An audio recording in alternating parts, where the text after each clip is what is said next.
तो चैप्टर हम लोग ने स्टार्ट किया है आज फ्रिक्शन का। ठीक है, फ्रिक्शन क्या होता है? जो जैसे दो सॉलिड बॉडी है, ठीक है ना, उनके बीच में जो कांटेक्ट फोर्स होता है, ये जो दो बॉडी है उनके सरफेस के बीच में जो कांटेक्ट फोर्स होता है, तो सॉलिड भी हो सकती है क्या, लिक्विड भी हो सकती है। तो लिक्विड के लिए या फ्लूइड के लिए हमने एक अलग वर्ड दिया है, उसको एक विस्कोसिटी बोला है, वो आगे आपको आएगा।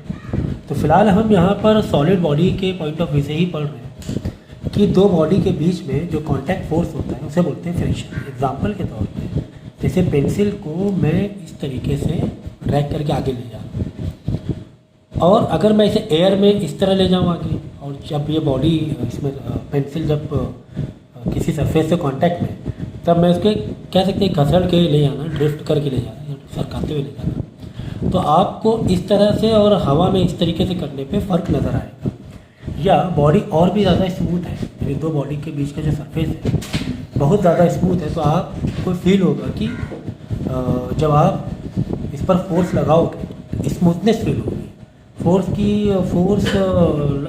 जो एप्लीकेशन है, जितना फोर्स लगा रहे हो आप देखेंगे कि फोर्स काफ़ी आपको कम लगाना पड़ेगा जितनी स्मूथ बॉडी है, मतलब फ्रिक्शन हमारा कम से कम लग रहा है।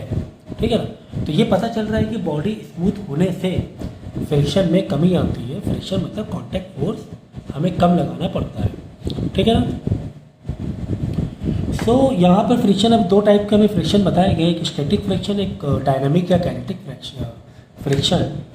तो स्टैटिक फ्रिक्शन वो फ्रिक्शन होता है जहाँ पर दो बॉडी कांटेक्ट में है लेकिन मूविंग नहीं है, मूव नहीं कर रही है। जैसे पेन मैंने यहाँ पे रख दी, तो ये अब ये जो पेज है, पेपर है, और ये जो पेंसिल है, इनके बीच में कांटेक्ट है लेकिन ये स्टैटिक फ्रिक्शन है।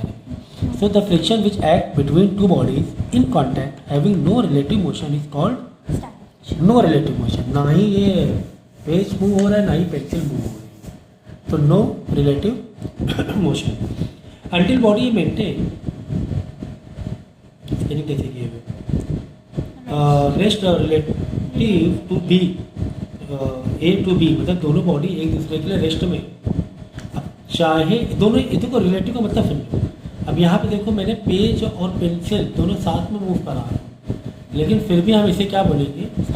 Static friction. किसके बीच में? पेपर एंड पेंसिल के बीच में, but not paper and this table.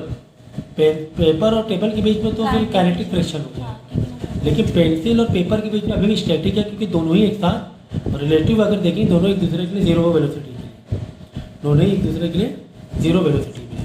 So when a body A is on of motion relative to B, then static friction reach its maximum value known as limiting friction। तो जब यहाँ पे कह सकते हैं कि एग्जाम्पल के तौर पे अगर ये पेन को तुम मूव करने की कोशिश कर भी रहे लेकिन मूव नहीं हो रहा है, मूव नहीं हो रहा है, फिर तुमने एक और, जैसे कि टेबल है, टेबल को मैं जैसे कि मोबाइल को मैंने पुश किया लेकिन मूव नहीं हुआ, और फिर और मैंने ताकत लगाई, पहले मैं 5 न्यूटन लगाया तो पेंसिल ये मोबाइल मूव नहीं हुआ, इस पेपर से हिला नहीं। फिर मैंने 10 न्यूटन लगाया तो भी नहीं हिला, 12, 11, 12, 13, 14 में भी नहीं हुआ। जैसे मैंने 15 न्यूटन लगाया ये मूव होना स्टार्ट, जस्ट मूव हुआ। मैं 14 न्यूटन तक भी मूव नहीं हो रहा था, 14 से मैं ऊपर गया, 15 न्यूटन फोर्स लगाया मैंने, तो ये मूव होना स्टार्ट हुआ। इसका मतलब कम से कम 14 न्यूटन तो तुम्हारा स्टैटिक फ्रिक्शन था, कि 14 न्यूटन तक में ये हिलने को तैयार नहीं था। भारी कोई सोफ़ा है वो हिलने को तैयार नहीं है। सोफ़ा वोफ़ा घर में खसकाते हो आप तो एक ज़्यादा ताकत लगानी पड़ती है पॉइंट में, फिर वो मूव होते हैं। तो वहाँ पर हम बोलेंगे मैक्सिमम फ्रिक्शन को हम बोलेंगे उसका लिमिटिंग फ्रिक्शन। क्या बोलेंगे? Limiting friction. तो इम्पॉर्टेंट टर्म है। So limiting friction depend on nature of surface in contact. ठीक है ना, कि लिमिटिंग फ्रिक्शन यानी मैक्सिमम जो रोकने की ताकत है, तो ये डिपेंड करता है डेफिनेटली नेचर ऑफ सरफेस। अगर ये ग्लास होता तो बिल्कुल नहीं रोक पाता, तेज़ी से मूव कर जाता। ये वाला अगर कोई रबड़, पेपर के जगह पे रबड़ होता, नॉट रबर, ठीक है, तो फ्रिक्शन अच्छा होता। तो डिपेंड करता है ये। अब देखो मोबाइल को मैंने ऐसे रखा तो ज़्यादा इजी हो रहा है, यहाँ पे थोड़ा रबड़ या एक सरफेस अलग है तो ये थोड़ा होल्ड कर दिया देखो मोबाइल को, है ना, थोड़ा ज़्यादा मुझे ताकत लगानी पड़ रही है, लेकिन यहाँ पर तो काफ़ी ईजी जा रहा है। क्योंकि सिर्फ ऊपर का ही पार्ट ही सिर्फ कांटेक्ट में, तो बाकी एयर में है ना, ऊपर ऊपर उठा हुआ है ना, ये वहाँ पर तो पूरा चिपका हुआ है ऐसे करके, ये रबड़ से होल्ड किया हुआ है, ठीक है ना। तो यहाँ पर इसी स्मूथनेस पे इसमें फ़र्क है, ठीक है। तो मटेरियल यानी सरफेस के नेचर पर भी डिपेंड करता है लिफ्टिंग फ्रिक्शन, ठीक है ना। और ये भी डिपेंड करता है कैसे वो नॉर्मल है, क्या वो है आर इंटू एन के बीच में नॉर्मल है क्या वो, मतलब किस तरीके से है।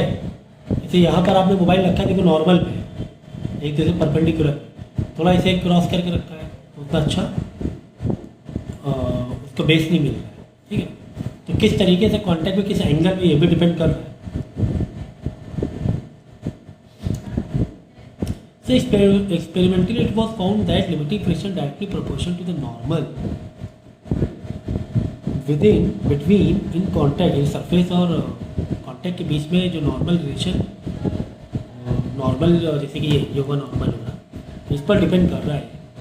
तो ये जो लिमिटिंग फ्रिक्शन होगा ये mu into S N, actually ये म्यू एस तुमने कैसे लिखा है, म्यू एस है इंटू एन, ठीक है। तो ये म्यू है, ये म्यू एक स्टैटिक फ्रिक्शन का कोफिशिएंट है, म्यू दिख रहा है ना, ये क्या है, स्टैटिक फ्रिक्शन का कोफिशिएंट है, जो डिपेंड करता है मटेरियल पर, सरफेस पर। किस पर डिपेंड करता है, मटेरियल पर डिपेंड कर रहा है। अब इसका म्यू कुछ और अलग हो सकता है, इसका म्यू अलग हो सकता है, सबके अलग अलग मटेरियल पर डिपेंड, मटेरियल के प्रॉपर्टीज़ के ऊपर डिपेंड है।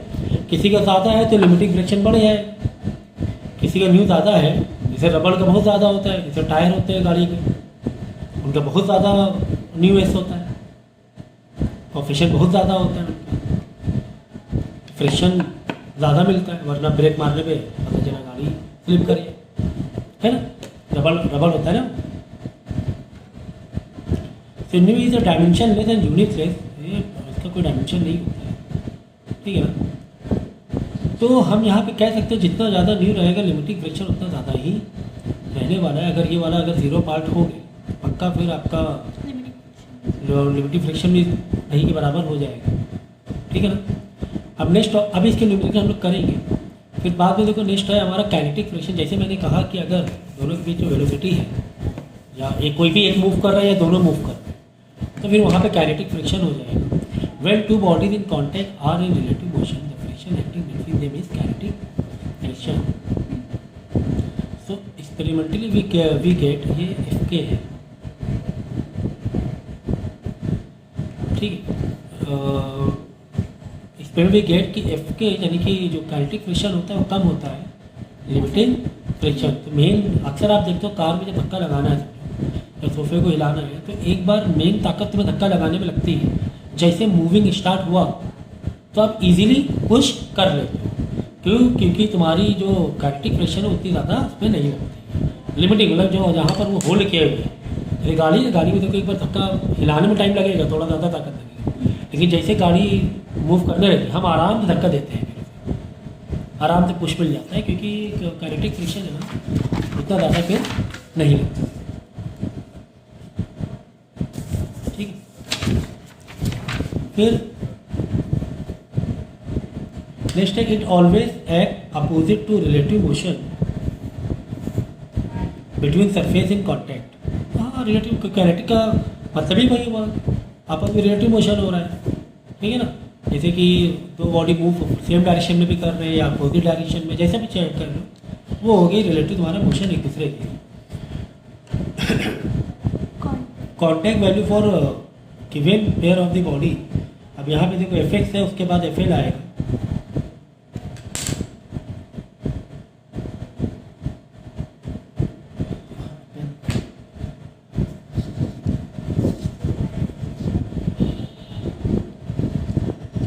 के है कैसे नोट कैसे नोट किया, के लिए नोट की ठीक है।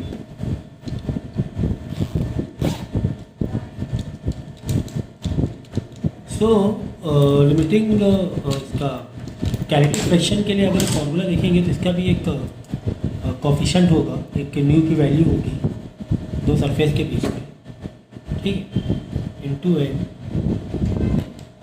तो ये हो गया तुम्हारा कोफिशिएंट ऑफ काइनेटिक फ्रिक्शन, ठीक है। नेक्स्ट टॉपिक है एंगल ऑफ फ्रिक्शन। तो जैसे कि मैंने कहा कि ये डिपेंड करता है कि किस एंगल से फ्रिक्शन लग रहा है। एग्जाम्पल के तौर पे मोबाइल को आप ऐसे मूव करा रहे हो या फिर ऐसे थोड़ा सा ऊपर उठा के, इस तरीके से फ़र्क पड़ेगा। तो इसको डिनोट हम लोग करते हैं ईटा से, ये सिंबल है लैम्डा से, नॉट ईटा, ठीक है।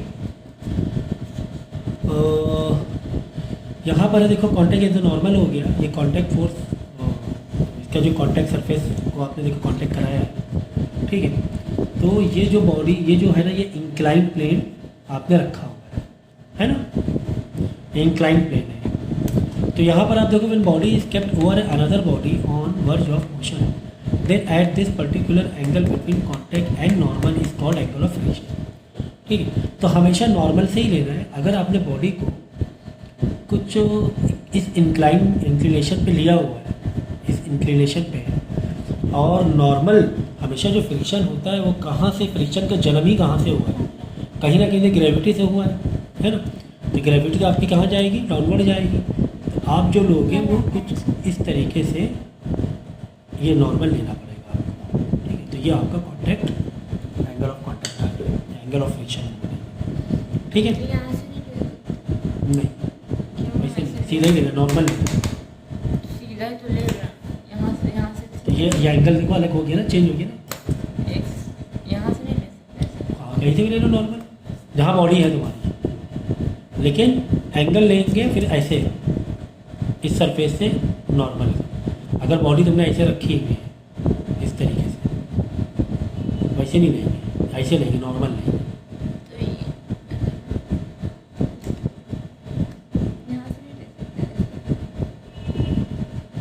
तो वही तो है, ये और क्या है, टेढ़ी हो गई, वो नॉर्मली है, ठीक है। मतलब जस्ट आस्किंग कि यहाँ से भी ले सकते हैं। हाँ हाँ, डिपेंड है बॉडी आपकी कहाँ पर है, इंक्लाइन। सो एंगल ऑफ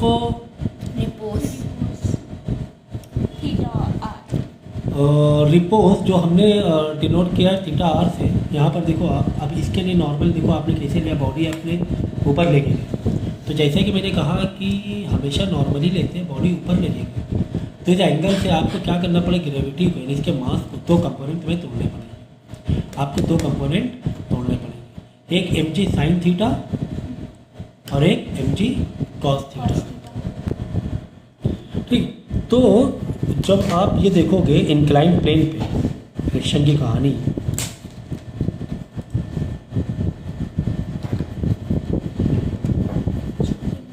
इस तरीके से, ठीक है। तो ग्रेविटी तो डाउनवर्ड ही रहेगी, यानी m/g कह सकते हो, डाउनवर्ड ही रहेगा। तो अब क्या करोगे, तो इंक्लाइन पे, तो हम क्या करेंगे, इसके दो कंपोनेंट बना लेंगे, mg के दो कंपोनेंट बनाने, रट पेन नहीं है क्या, दो कंपोनेंट बना लेंगे। देखो ऐसे, यहाँ से इस तरह नॉर्मल और एक ये, एक हो जाएगा तुम्हारा mg cos थीटा, जो थीटा होता है ना एंगल, यही एंगल है ना, जिस तरफ एंगल होता है वो क्या होता है, कंपोनेंट mg cos थीटा, और दूसरा component mg sin theta, okay.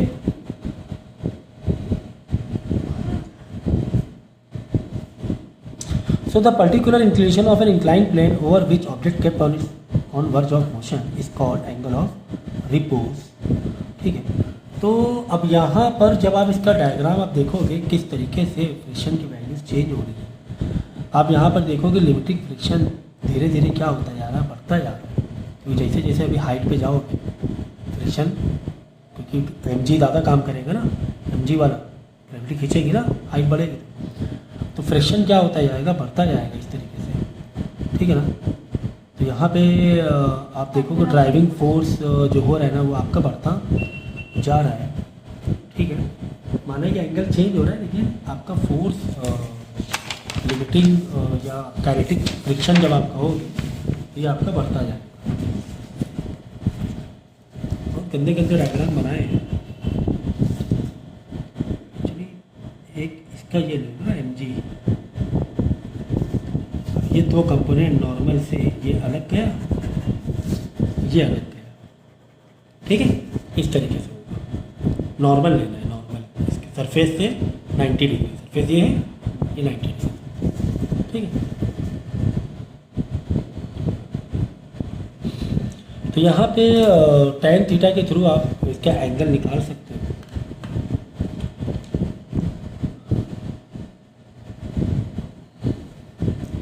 तो यहाँ पर ये बताया गया कि अगर tan थीटा एंगल आपका न्यू से ज़्यादा है तो क्या होगा, बॉडी विल स्किड डाउनवर्ड, ठीक है ना। मतलब फ्रिक्शन कॉन्टैक्ट फ्रिक्शन उतना कम है, मतलब उसकी जो म्यू की वैल्यू है, कॉफिशिएंट है इस मटेरियल की, इसकी वैल्यू क्या है, कम है, तो नीचे फिसल जाएगा, स्किड कर जाएगा। अगर कोई भी चीज़ हमें रोकनी है, समझो ये मैंने मोबाइल रखा, ये फिसला जा रहा है, इसका मतलब म्यू इसका कम है। अब देखो रुकिए, जब मैंने एंगल बढ़ाया देखा, तो यानी देखो मेरी मटेरियल मैंने चेंज नहीं किया, फिर भी फ्रिक्शन में कितना चेंज हो गया, एंगल फ्रिक्शन चेंज कराए दे रहा है। तो एंगल में कितना बड़ा रोल हो गया यहाँ पर। मटेरियल वही है, ये भी वही मटेरियल, ये भी वही मटेरियल, लेकिन यहाँ पर देखो मैंने थोड़ा सा उठाया हुआ है, मैंने मोबाइल में इसमें दिख नहीं रहा है स्क्रीन पे, तो थोड़ा सा एंगल मैंने लिया हो, लेकिन जैसे मैं एंगल बढ़ाता जा रहा हूँ ये देखो है, तो जब थीटा यानी एंगल ज़्यादा है, न्यू कम है, न्यू की वैल्यू कम है, कोएफिशिएंट वैल्यू कम है, तो डाउनवर्ड स्किड कर जाएगा। बराबर है तो body will not change state और रेस्ट और यूनिफॉर्म, तो एक यूनिफॉर्म में रहेगा। अगर ये दोनों बराबर है, अगर गिर रहा है तो गिरता ही रहेगा, अगर रुका है तो रुका ही रहेगा, अगर बराबर है। लेकिन जब न्यू ज़्यादा होगा, न्यू ज़्यादा होगा तो बॉडी क्या हो जाएगी, body will be at rest if kept at rest downward, ठीक है। तो रेस्ट में ऐसा नहीं कि ऊपर चली जाएगी, ऊपर हो जाएगी, हाँ रेस्ट में रह सकती है, रेस्ट में रह सकती है, ठीक है, लेकिन ऐसा नहीं ऊपर चली जाएगा, ऐसा नहीं है, ठीक है। अब बस सवाल यही होता है कि तुम्हें अगर ऊपर ड्रैग करना है, खींचना है, तो किस फोर्स से तुम्हें खींचना पड़ेगा, तो ये डेफिनेटली डिपेंड करेगा एंगल और म्यू पर, तो डिपेंड कर ही रहा है। म्यू मतलब मटेरियल की फ्रिक्शन की वैल्यू, ठीक है।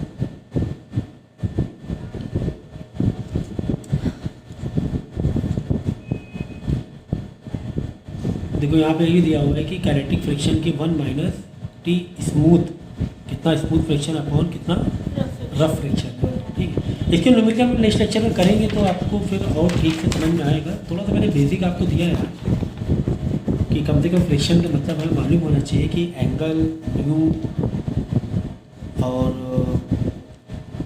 इसके जो कोएफिशिएंट्स होते हैं वो कितने ज़रूरी हैं, ये आपको कम से कम पता होना चाहिए। तो टॉपिक है हमारा फ्रिक्शन।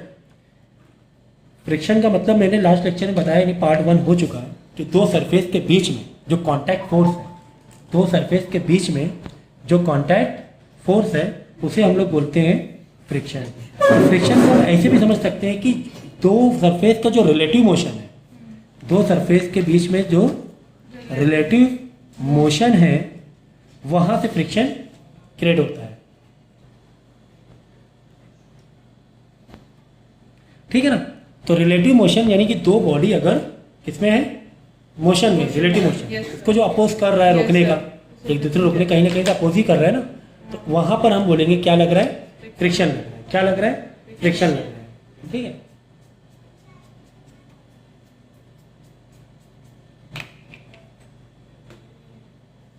ओके, चलो देन ये भी कह सकते हैं कि tendency of relative motion oppose, क्या कह सकते हैं हम लोग, एक ये टेंडेंसी है, किसकी टेंडेंसी है, रिलेटिव मोशन को अपोज करने की, रिलेटिव मोशन को अपोज करने की।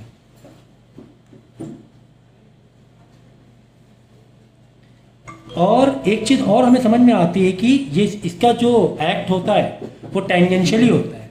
क्या होता है, टेंजेंशियली अलोंग द कॉन्टैक्ट। हाँ टेंजेंशियली होता है। एग्जाम्पल के तौर पे अगर कोई एक समझो यहाँ पे एक टेबल रखी हुई है, सरफेस है, और आपने क्या किया, यहाँ पर एक बॉक्स रखा, तो इसका जो, और बॉक्स को तुम कुछ इस तरीके से फोर्स दे रहे हो, ठीक है ना, फोर्स आप दे रहे हो, तो इसको मान लो ए, इसको मान लो पी, तो तुमने क्या किया कि फोर्स यहाँ पर दिया इसको मूव कराने के लिए, फोर्स यानी फोर्स क्या दिया है ए पे, लेकिन इस पर एक अपोजिंग फोर्स लग रहा है, Yes, sir. Due to be opposing Yes, sir. Force लग रहा है। अब वो जो अपोजिंग फोर्स लग रहा है वो इस तरफ लग रहा है, तो लिखने का तरीका है, चाहे ए बी को वैसे कर लो तो इसको बी ए कर लो आप, ठीक है ना। यहाँ पे क्या हो रहा है, आप ऐसे समझो कि फोर्स लग रहा है, ये फोर्स बी दे रहा है इस पर, बी फोर्स इस पर दे रहा है, कौन सा दे रहा है, अपोजिट, यानी कि अगर तुमने कोई चीज़ मूव, कोई बॉडी है इस तरफ मूव कर रहे हो, तो जो फोर्स लग रहा होगा वो अपोजिट लग रहा होगा। आपने इस तरह दिया तो ये रोकने की कोशिश कर रहा है, जैसे न्यूटन का थर्ड लॉ Yes, sir. है ना, हर एक्शन के क्या होते हैं, रिएक्शन होता है। आप पानी में तैर रहे हो, कैसे तैर रहे हो, पानी में धक्का आपने पीछे की तरफ हाथ दिया, Yes, sir. तो क्या हो, पानी में पलट के तुम्हें आगे बढ़ा दिया, Yes, sir. पानी ने पलट के भी तुम्हें आगे बढ़ा दिया, तो ये क्या है, ये एक तरह से फ्रिक्शन ही तो है, ये क्या है, ये एक तरीके से फ्रिक्शन ही तो है। तो अब हमारे पास, हमने पढ़ा था कि दो फ्रिक्शन होते हैं, एक होता है काइनेटिक फ्रिक्शन और एक है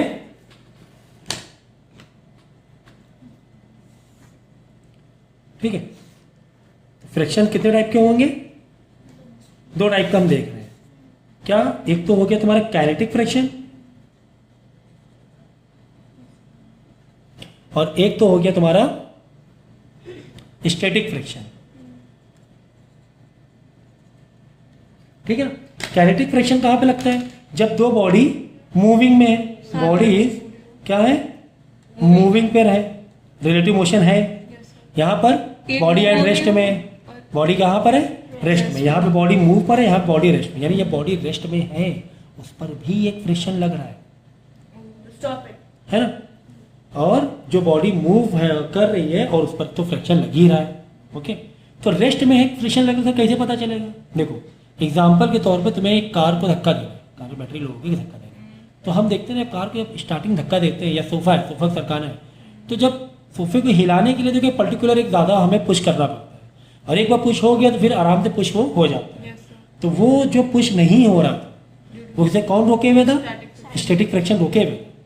तो इसकी एक लिमिटिंग फ्रिक्शन भी बोलते हैं, एक लिमिट होती है इसकी। उसके बाद अगर आपने उस लिमिटिंग फ्रिक्शन से ज़्यादा फोर्स दे दिया तो वो बॉडी, वो सोफा मूव करने लगेगा, अदरवाइज मूव नहीं करेगा, रोके रहेगा, अगर तुम्हें कम देगा, ठीक है। तो स्टैटिक फ्रिक्शन जो होता है ये सेल्फ एडजस्टेड होता है, इसकी कोई पर्टिकुलर वैल्यू नहीं होती है, ये अभी हम आपको बताएंगे। पहले काइनेटिक फ्रिक्शन देखते हैं। तो काइनेटिक फ्रिक्शन को हम लोग एफके से डिनोट करेंगे, that is your friction of kinetic is equal to, इसका फॉर्मूला होता है mu K into N, N is what, N is your normal, ये तो कोफिशिएंट हो गया, ये तो इसकी एक हर मटेरियल की अपनी एक वैल्यू होती है ना। Yes, sir. अगर कोई मटेरियल स्मूथ काम है, रफ है, उसमें म्यू ज़्यादा रहेगा उसका, तो ये तो म्यू हो गया, उसका कोफिशिएंट हो गया, एन हो गया, ये नॉर्मल रिएक्शन, क्या है, नॉर्मल रिएक्शन। तो नॉर्मल रिएक्शन क्या होता है, नॉर्मल रिएक्शन जैसे कि थर्ड लॉ में हम लोग ने पढ़ा था कि हर एक एक्शन का अपना एक रिएक्शन Yes, होता है। एग्जांपल के तौर पे ये बॉक्स इस टेबल पे रखा हुआ है, यानी नीचे क्या लग रहा है, mg लग रहा है, नीचे क्या लग रहा है, mg लग रहा है। तो यहाँ पे मैं बनाता हूँ डायग्राम, जैसे आपका ये एक सरफेस है, ठीक है, 10 किलो का एक सरफेस, एक बॉडी रखी हुई है किसी टेबल पर, ठीक है ना। तो नीचे तो लग रहा है mg, नीचे क्या लग रहा है, mg,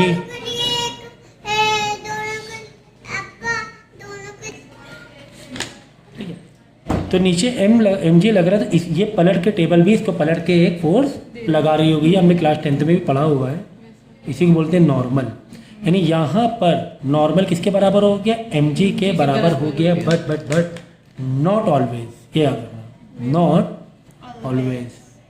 ज़रूरी नहीं कि वो अभी आगे आपको पता चलेगा क्यों, नहीं ज़रूरी, जितना mg उतना नॉर्मल हो, ये ज़रूरी नहीं है। लेकिन यहाँ पर अगर एक बॉडी रेस्ट में है, ऐसे रखी हुई कुछ इस तरीके से। अगर इंक्लाइन आ गया तो कहानी बदल जाएगी।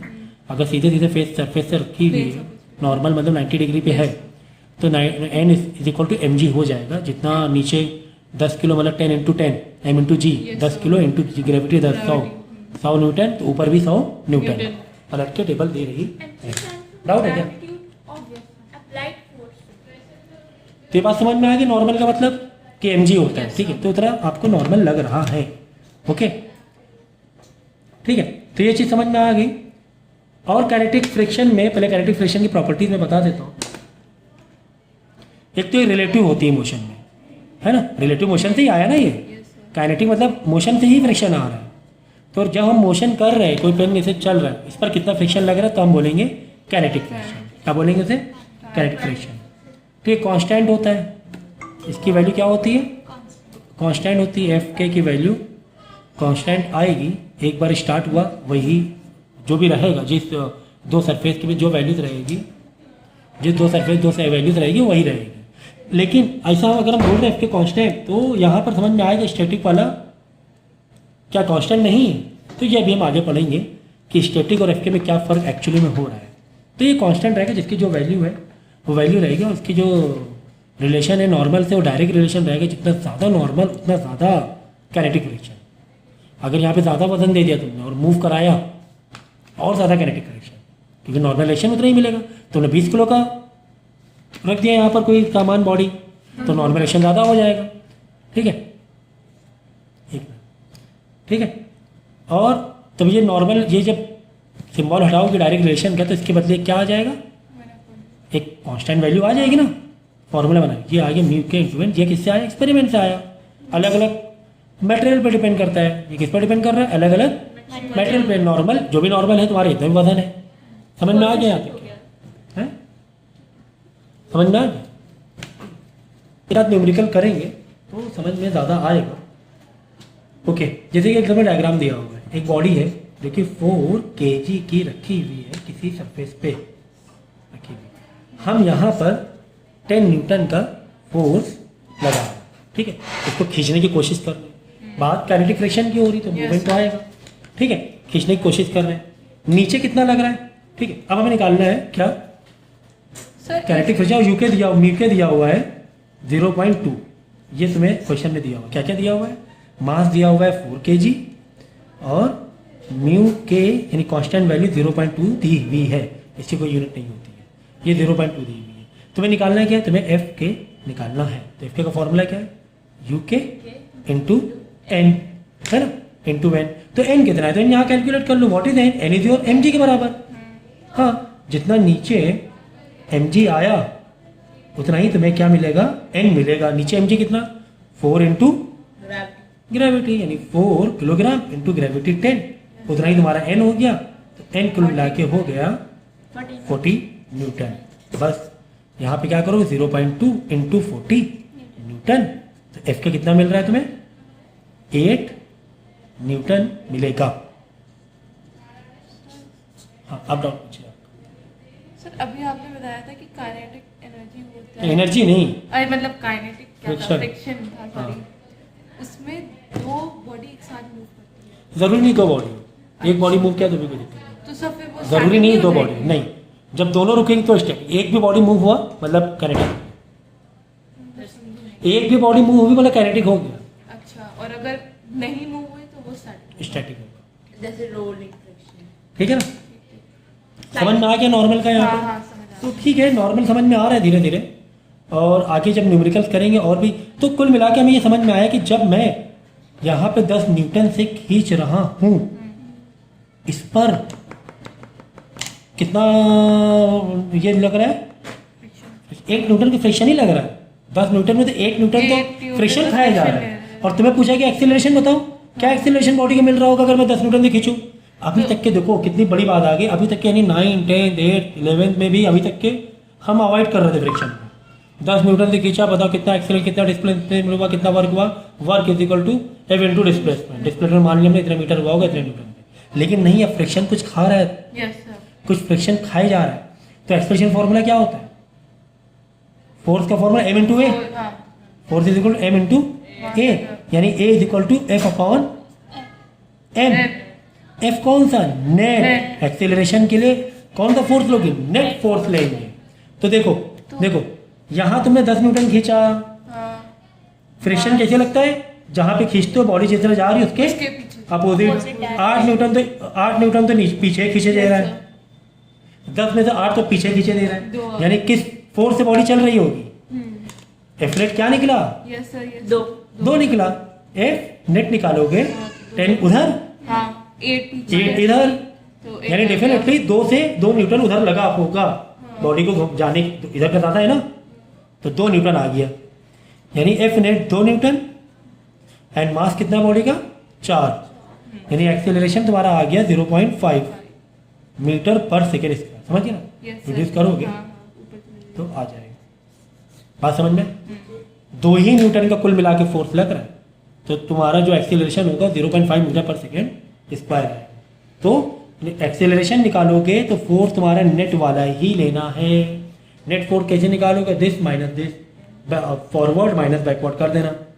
क्या होता अगर कहानी यहाँ पे उल्टी होती, Yes, अगर समझो इसी में मैं बदल रहा हूँ, मास मैंने ले लिया 8 kg, हाँ, yes. म्यू के ले लिया 0.4, और friction- और तुम्हें बोला गया है कि काइनेटिक फ्रिक्शन निकालो, तो मैंने क्या डाला, म्यू के इंटू एन कर दिया। What is mu K 0.4 into what is normal, normal देख लो यहाँ पर 8 किलो का है, यानी M G Yes, sir. 8 into 10 लग रहा होगा, वही तुम्हारा क्या होगा, नॉर्मल होगा, यानी 80 तुम्हारा नॉर्मल लग रहा है, 8 इंटू 10 एम इंटू जी, इसी तरह एन की जगह एम इंटू जी, एम कितना 8 किलो, ग्रेविटी कितनी 10 है, तो एफ के कितना लग रहा है 0.4, यहाँ हो गया 4 इंटू 8 कर दो ना, 0.4 इंटू 10 4 32 वाले 32 न्यूटन, एफ के 32 न्यूटन। और तुम देखो, तुम बॉडी को यहाँ पे 10 न्यूटन से खींचने की कोशिश कर रहे हो, फ्रिक्शन कितना लग रहा है 32 न्यूटन लग रहा है पीछे की तरफ, तो क्या बॉडी आगे जाएगी, बॉडी आगे हिलेगी, बहुत- फ्रिक्शन रोके कितना है 32 न्यूटन तो रोके हुए, रोके हुए और तुम 10 ही न्यूटन लगा रहे हो, हाँ जकड़े हुए, ये Yes, सरफेस sir. जकड़े हुए है बिल्कुल, वो नहीं मूव होगा, नहीं मूव होगा, नहीं move तो क्या बॉडी पीछे की तरफ भागने लगेगी, नहीं क्यों, पीछे फ्रिक्शन तो ज़्यादा दे रहा है, 32 न्यूटन दे रहा है, क्योंकि सर इतना एनर्जी नहीं लगा रहे ना, ये तो 10 न्यूटन लगा रहे हैं, हाँ तो 10 न्यूटन। इतने केबल नहीं है, यहाँ पर 30 न्यूटन न्यूटन क्या आया पहले बताओ, क्या ये फ्रिक्शन 32 आया, फ्रिक्शन आया, हाँ। किस तरफ, इसके अपोजिट, opposite। तो बॉडी इधर जानी चाहिए, जहाँ का फोर्स ज़्यादा, जहाँ तुमने ज़्यादा रस्सी खींची बॉडी वहाँ जाएगी, हाँ समझ रहे हो, समझ रहे हो, तुम रस्सी यहाँ 10 न्यूटन खींच रहे हो, हाँ यहाँ से 32 न्यूटन से, तो बॉडी इधर नहीं भाग जाएगी। हाँ बट फ्रिक्शन अब बताओ क्या यहाँ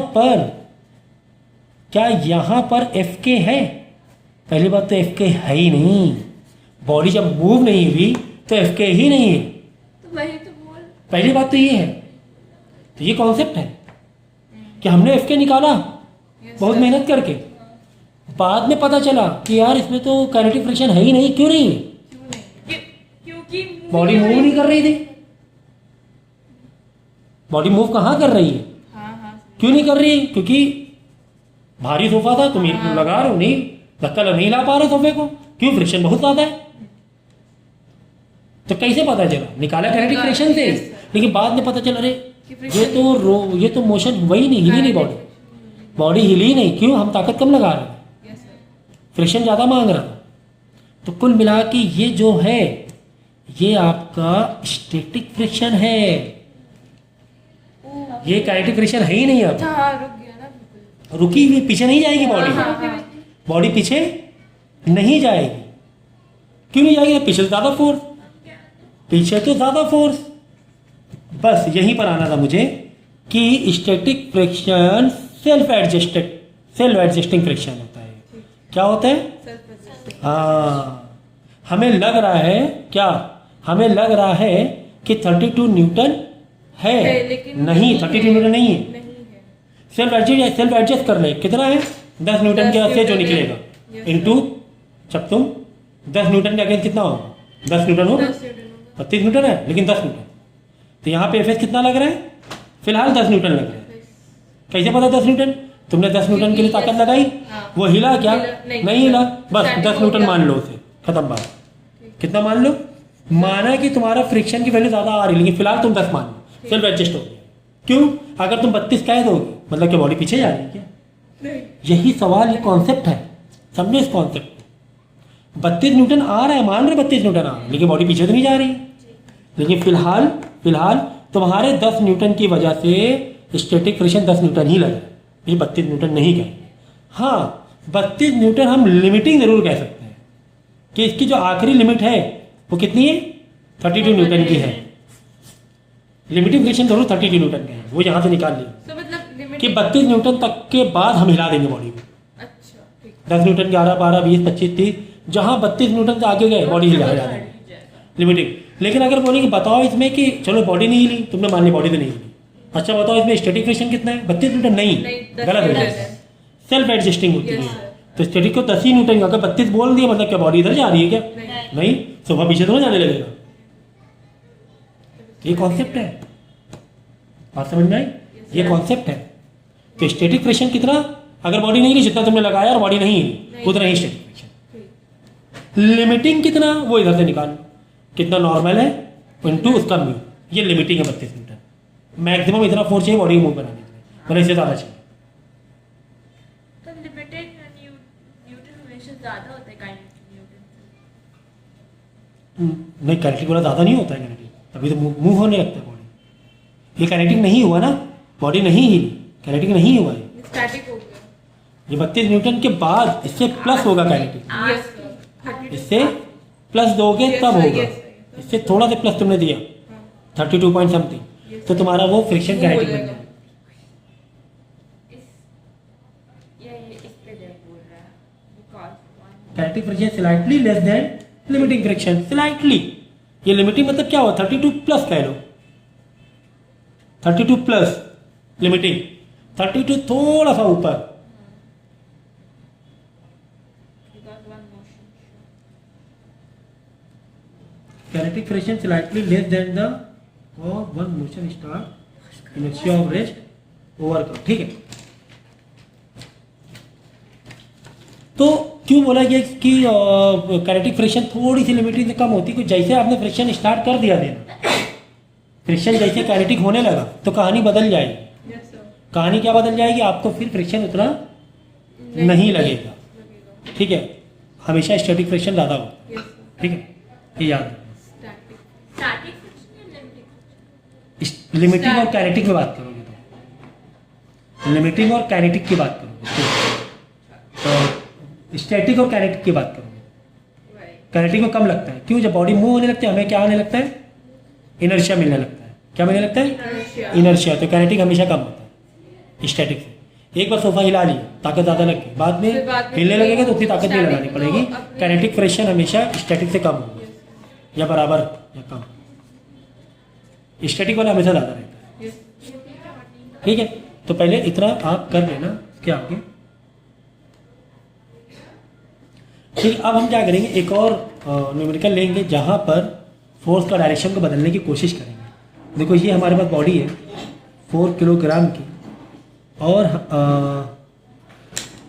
ये सरफेस पे रखी हुई है, इसको हम खींच रहे हैं कुछ इस तरीके से, ऐसे ले लो डंडा, डंडा जैसे चाहे वैसे ले लो, चलो मैंने ऐसे ले लिया डंडा, डंडा ऐसे लिया, मतलब कि हमने फोर्स है ना, यस सर बॉडी का मूवमेंट इस तरफ हो रहा है, लेकिन फोर्स हम कैसे लगा रहे हैं, अलग एक डायरेक्शन में, कितने डायरेक्शन में लगा रहे हैं, 45 डिग्री में, ठीक ठीक है, समझ में आया, 45 डिग्री से खींच रहे हैं और ये मूवमेंट इधर इस तरफ हो रहा है, बॉडी ऐसे खसक रही है, सरा करेंगे नहीं करेंगे देखेंगे। और म्यू तुम्हें दिया हुआ है, म्यू के दिया हुआ है 0.3, ओके। हमें फाइंड क्या करना है, हमें एन फाइंड करना है, नॉर्मल रिएक्शन फाइंड करना है, हमें एफ के फाइंड करना है, क्या फाइंड करना है, और हमें फाइंड करना है एक्सीलरेशन, ठीक है ना, ये सारी चीज़ें फाइंड करना है। तो नॉर्मल रिएक्शन तो आप तो बोलोगे एक ही बार में, sir normal is equal to M G, काम खत्म सर, एम इंटू जी मतलब 4 इंटू ग्रेविटी 10 40 हो जाएगा, हाँ लेकिन नहीं, गलत हो जाएगा। यहाँ पे स्टैटिक यहाँ पे स्टैटिक है तो क्या होगा, यहाँ स्टार्टिंग नहीं है, स्टैटिक हो kinetic या है। काइनेटिक हो, कुछ भी हो, नॉर्मल तो वही लगेगा ना, 4 इंटू 10, तो नॉर्मल आप क्या बोलोगे, सर 40 न्यूटन हो गया, जो कि गलत होगा, जो कि गलत होगा, गलत क्यों गलत होगा, देखो यहाँ पर नीचे एम जी लग रहा है, हाँ ओके, ऊपर क्या लगेगा? ऊपर नॉर्मल। नॉर्मल के साथ में तुम एक और यहाँ भी तो फोर्स लगा रहे हो ऊपर। तो ये थीटा? लाइन क्रॉस हुई ना, अगर लाइन ये बिल्कुल एक्स में होती तब तो नॉर्मल मतलब क्या? Yes sir. 90 डिग्री पे। लेकिन कहाँ 90 डिग्री? इधर तुम को- फोर्स इधर लगा रहे हो, यानी कुछ नॉर्मल को दे रहे हो अपनी तरफ से। लेकिन सब फोर्स उधर लगा रहे हैं, लेकिन आ तो इधर को रहा है ना। इधर आ रहा है, ठीक है, फोर्स की बात हो रही है। न्यूटन नॉर्मल सब क्या फोर्स है? हाँ यानी एक तो ये इसके अगेंस्ट लग रहा है कि नीचे वजन जा रहा है, ग्रेविटी खींचने की कोशिश कर रही है, ठीक है, लेकिन नॉर्मल को सपोर्ट भी दे रहे हो। हाँ कहीं ना कहीं से कुछ फोर्स क्रॉस हुई ना लाइन, हाँ। यानी कुछ वाई में गया, कुछ और एक्स कुछ में X गया, में गया।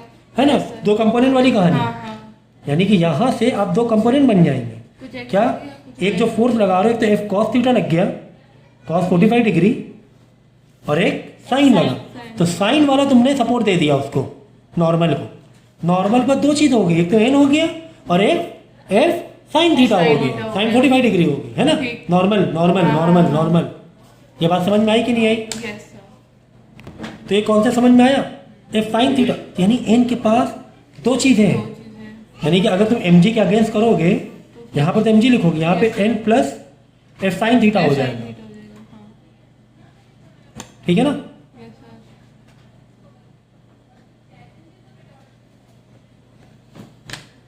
कितना है एफ साइन थीटा? तो एन निकालना है, तो एन 40 नहीं, एन निकालना है, तो एन प्लस एफ कितना लगा रहे थे? 4 दिया था तुम्हें, 4 तुम्हें दिया था 10√2 न्यूटन। फोर्स कितना दिया था? ये जो फोर्स हम खींच रहे थे, कितने फोर्स से खींच रहे थे?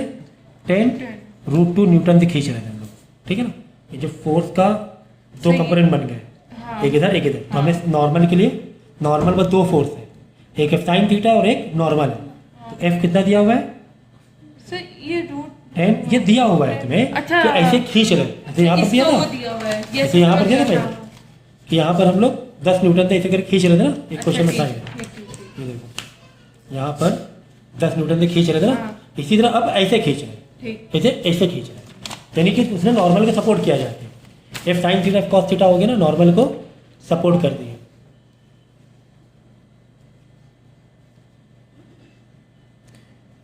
ओके, 10 तो एफ साइन थीटा यानी 10√2 into sine theta, sine 45 degree value क्या होती है? साइन 45 डिग्री ना, साइन 45 डिग्री वैल्यू नहीं साइन 45 सॉरी साइन की होती है tan। बोलिए 1/√2, नहीं ठीक है, 1/√2 होती है। Is equal to M into G, mass कितना है? 4 है, कैलोरी 10 है, सही है ना? √2 से √2 कट गया, n प्लस 10 बचा, यहाँ 40, n इज इक्वल टू 30 आ गया, 30 न्यूटन आ गया, 10 तरह का माइनस हो गया। तो n यहाँ पे 40 नहीं था। क्यों नहीं था? क्योंकि हम लोग रस्सी से ऐसे खींच रहे थे, तो कुछ नॉर्मल को सपोर्ट दे रहे थे, हाँ कुछ हमारा फोन नॉर्मल को सपोर्ट कर रहा था। तो नॉर्मल सिर्फ कितना? 30 न्यूटन है, यानी एफ के अब सही निकलेगा, एफ के इक्वल म्यू के into normal. What is mu के? म्यू के कितना दिया? 0.3, 0.3 ये दिया हुआ म्यू के Yes, sir. 0.3, ये आया 30 न्यूटन, यानी एफ के आ गया तुम्हारा 0.9 न्यूटन। समझ में आ गई कि नहीं आ गई? हाँ या ना बोलोगे? यस सर ठीक है ना? तो नॉर्मल का बहुत ज़बरदस्त कॉन्सेप्ट है, ऐसे आपको नॉर्मल एनर्जी नहीं ले लेना है। फोर्स का अगर अलग डायरेक्शन नॉर्मल को सपोर्ट कर रहा है, क्या होगा सर, क्या होगा अगर हम रस्सी ऐसे खींच लें? मतलब क्या, यहाँ पर तो फिर एमजी को तुमने सपोर्ट कर दिया क्या? यस सर अगर हमने ऐसे खींच दिया तो लेंगे हमेशा नॉर्मल के साथ ही में, लेकिन वो ऑटोमेटिक माइनस हो जाएगा, नॉर्मल तुम्हारा आपके बार बढ़ जाएगा। फिर वो सरफेस नहीं आ जाएगा नीचे अरे का नीचे। चलो, एक टेबल है, तुमने ऐसे खींच लिया रस्सी से, ठीक है ना? बात समझ में आई? तो वो भी न्यूमेरिकल देखेंगे। तो ये हो गया एक्सेलरेशन। हाँ, एक्सेलरेशन निकाल लो। चलो अब क्या निकालना है? एक्सेलरेशन। तो एक्सेलरेशन फॉर्मूला क्या है? फोर्स का फॉर्मूला अच्छा, है F upon F A. upon A। F कौन सा लेना है? नेट वाला ही, एफ अपॉन एम। एफ कौन सा लेना है? नेट वाला ही लेना है। तो नेट फोर्स निकालें क्या? चलो निकालेंगे सर। नेट फोर्स कैसे निकालोगे बोलो? नेट फोर्स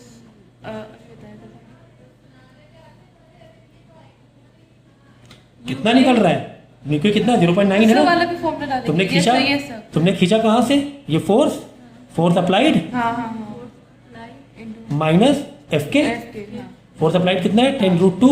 अच्छा देख लो कि मूव हो भी रहा है कि नहीं हो रहा है।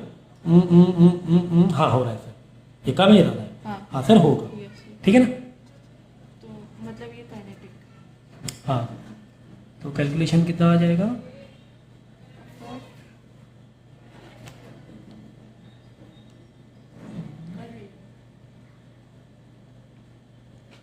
एफ नेट कितना आ रहा है,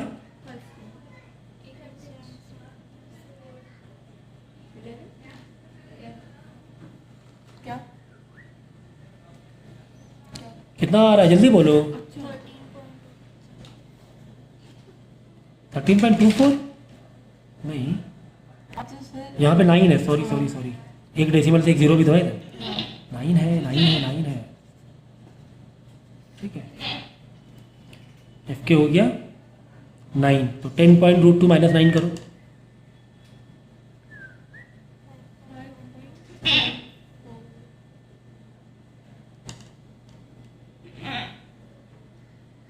कितना आया, चलो अच्छा कितना आ रहा है बोलो। 5.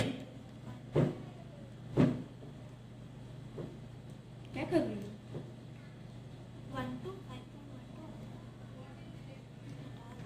ठीक है, तो एफ नेट क्या आएगा 5.1, मास कितना है Mass is your 4। 4 किलोग्राम, ठीक है।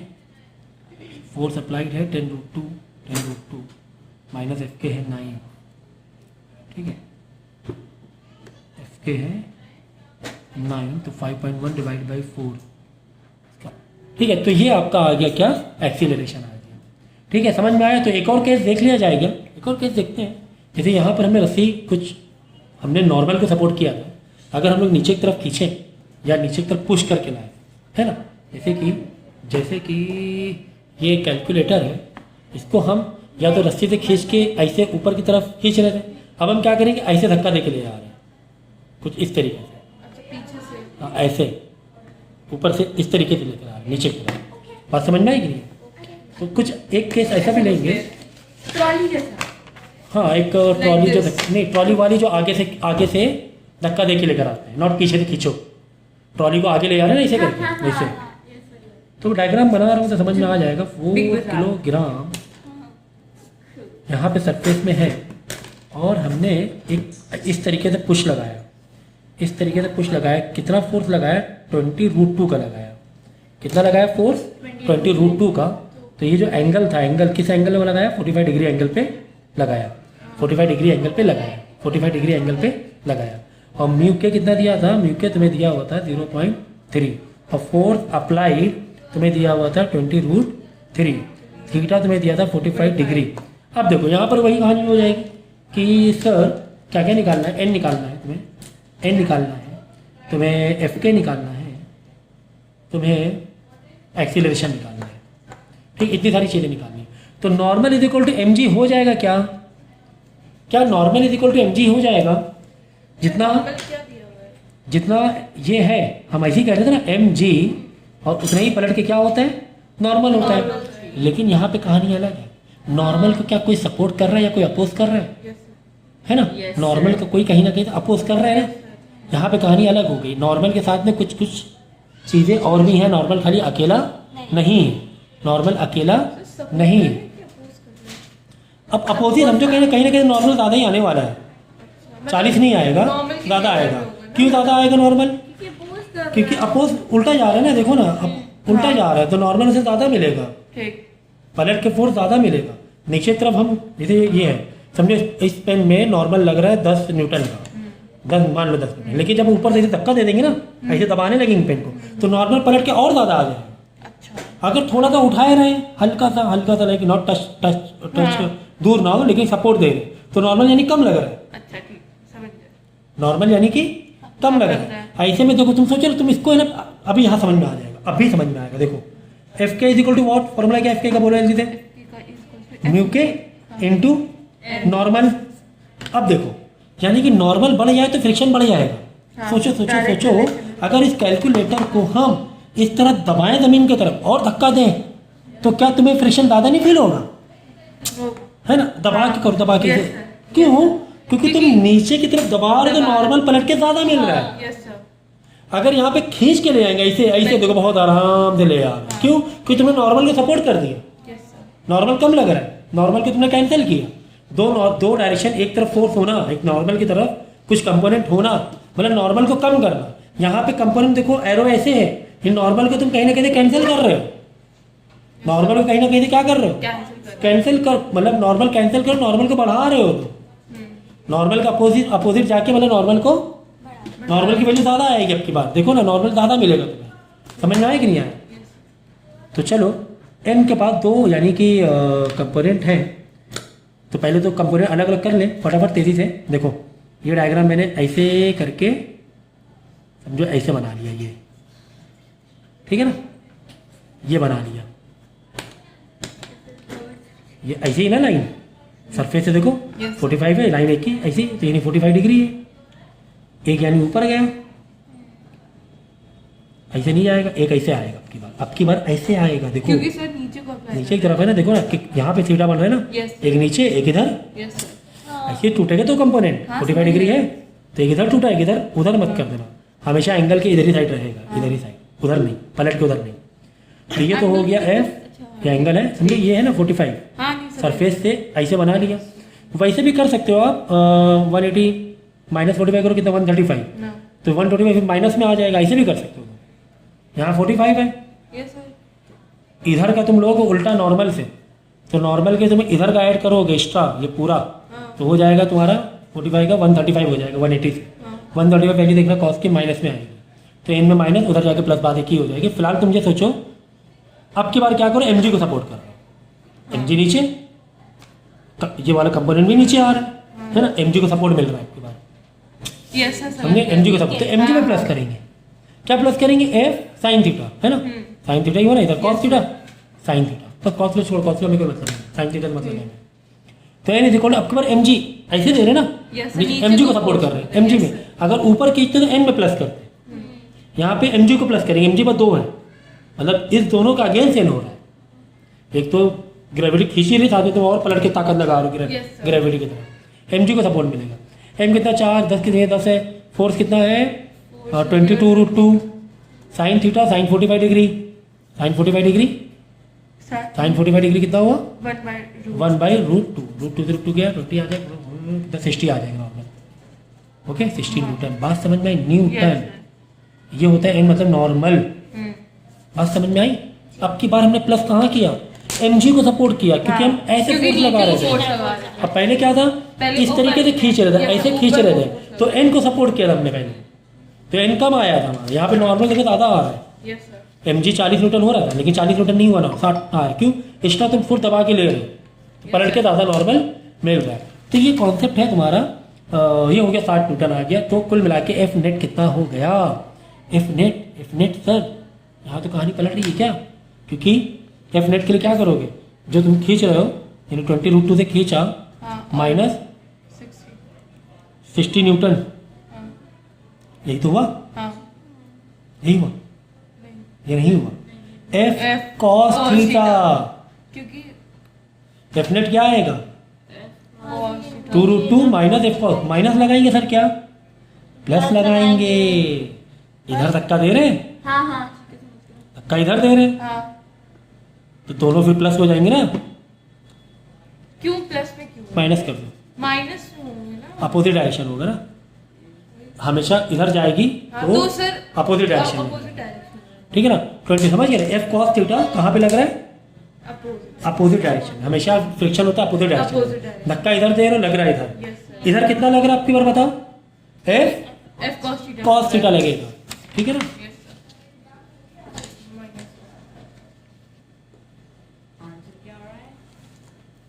यहाँ पर देखिए ये मिस्टेक हुई थी एफ अप्लाइड की, पहले वाले में जो हमने एफ अप्लाइड किया है एफ नेट के लिए, ये F applied F cos theta लेना चाहिए था, क्या लेना चाहिए, F cos theta, F cos theta लेना चाहिए था, इसलिए आंसर गलत आ रहा था, ठीक है ना।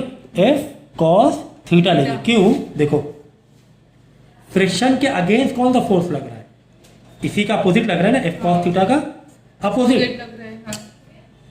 समझ रहे हमेशा जो फ्रिक्शन होगा वो सरफेस से लगेगा। हाँ, हाँ। तो इस सरफेस के पैरेलल में कौन सा है, एफ कॉस थीटा है, अपोजिट डायरेक्शन, ठीक है ना। तो एफ नेट निकालने के लिए एफ अप्लाइड कॉस थीटा वाला, एफ अप्लाइड कौन वाला, कॉस थीटा वाला, इन टू कॉस थीटा 145 डिग्री यानी 1/√2, √2 10 आएगा, 10 माइनस 9 यहाँ 1 आ जाएगा, तो ये हो जाएगा 1/4। कितना हो जाएगा, 10 माइनस 9 1, तो ये हो जाएगा 1/4, 1/4 से आ जाएगा 0.25 मीटर पर सेकेंड स्क्वायर, ठीक है ना, 0.2 मीटर पर सेकेंड स्क्वायर, समझ गए ना। तो एफ अप्लाइड कौन सा लेंगे, कौन सा लेंगे, कौन सा लेंगे, सरफेस के पैरेलल कौन सा फोर्स लग रहा है, एफ कॉस थीटा लग रहा है, सरफेस के उसके अपोजिट वाला। अपोजिट का मतलब ये माइनस का, अपोजिट का मतलब ही क्या हुआ, माइनस का, फ्रिक्शन, ठीक है ना।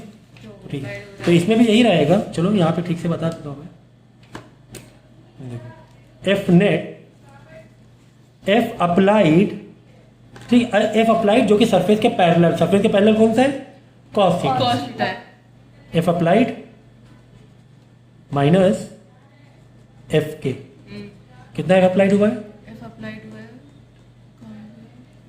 F cos theta, yes sir, cos 45 degree, हाँ, एफ के कितना हुआ, एफ के तो ये ऊपर, हाँ तो एफ के निकाल लो ना यहाँ पे, F K is equal to mu के इंटू नॉर्मल, म्यू के कितना है, म्यू के 0.3 दिया हुआ है, इंटी 60, 63 था 180 आ जाएगा, 63 था 180 यानी 18 आ जाएगा, 18 न्यूटन, कितना आ जाएगा, 18 न्यूटन, 18 ऐसे बोले ना, 18 न्यूटन एफ के, तो ये आ गया 18 न्यूटन, ठीक है। एफ कॉस थीटा, एफ कितना लगा रहे थे तो 20√3 20√2 इंटू 1/√2, √2 से के माइनस 18 2 न्यूटन से एफ नेट आ गया, ठीक है। एफ अप्लाइड माइनस फ्रिक्शन वाला, ठीक है, फ्रिक्शन ज़्यादा होता तो आंसर माइनस में आता, मतलब ये तुम्हारा नहीं होता, ठीक है ना। 18 न्यूटन, यहाँ पे 20√3 है ना, 18 न्यूटन है, कम है ना फ्रिक्शन, यहीं तो पता चल गया था कि बॉडी मूव करेगी, क्यों, तुमने लगा 20 इंटू √2, लगभग 30 के आसपास 27-28 पहुँच जाएगा, ये मल्टीप्लाई करोगे, ये 18 ही आया था, फ्रिक्शन कम है, अप्लाइड ज़्यादा है, मतलब बॉडी मूव करेगी। बट ये नेट फोर्स ध्यान रखना, नेट फोर्स कैसे निकालो, एफ अप्लाइड लेकिन कौन वाला, कॉस थीटा वाला, कॉस थीटा वाला, जो हमने कंपोनेंट अलग अलग किए थे। अब एक्सेलरेशन निकालो, acceleration is equal to F upon M, F net, F net कितना है 2, एम कितना है 4, 0.5 मीटर पर सेकेंड स्क्वायर आ जाएगा, ठीक है।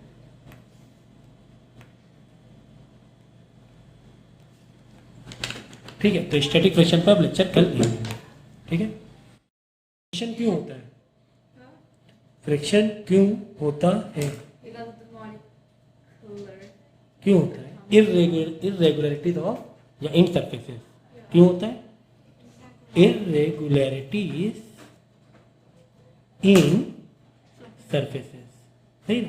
कैसे, कैसे एग्जाम्पल के तौर पे एक सरफेस का अगर तुम जब जूम करके देखोगे या एटॉमिक लेवल पे जाओगे तो कहीं ना कहीं तो कुछ इस तरह रफनेस हो सकती है, ठीक है ना। और जब आपने ऊपर भी कोई एक बॉडी रखी हुई तो उस पर भी नीचे रफनेस हो सकती है। देखो कहीं ना कहीं वो डिपेंड करता है ना कहीं तो थोड़ा बहुत तो रफनेस रहेगा सभी में, बहुत स्मूथ है तो बात अलग है, लेकिन नॉर्मली जैसे ये बुक है इसमें भी अगर तुम एटॉमिक लेवल माइक्रो लेवल पे जाओगे उबड़ खाबड़ जैसा कुछ दिखेगा, ठीक है। और ऊपर तुमने ये रख दिया कुछ सामान रखा है, स्मूथ है काफ़ी हद तक, फिर भी थोड़ा बहुत तो रहता ही है, तेरे कुछ तो फ्रिक्शन मिल ही रहा है, एयर जैसा नहीं लग रहा है ना, एयर जैसा नहीं लग रहा। तो ये जो इसके जो है ना सॉकेट्स कह लो या रफनेस जो भी जगह गैप्स हैं आपस में अटक जाते हैं, फंस जाते हैं, तभी तो मूव करने में दिक्कत होती है, बहुत अच्छा स्मूथ है तो उतने फंसेंगे नहीं आपस में, समझ रहे हो, या खांचे आपस में फंस जाते हैं, आपस में फंस जा रहे हैं तो मूव कर नहीं पा रहे, वही फ्रिक्शन होता है, वही क्या होता है, फ्रिक्शन होता है। तो इरेगुलरिटीज इन सरफेसेस की वजह से, मतलब वही सरफेस में इरेगुलरिटी इतने रेगुलर होता है, स्मूथनेस नहीं होता है तो आपस में फंसने लगता है और ये फ्रिक्शन आ जाता है, ठीक है। तो ये फ्रिक्शन के रीज़न, तो फ्रिक्शन होता ही क्यों है, फ्रिक्शन रीज़न ये, ठीक है।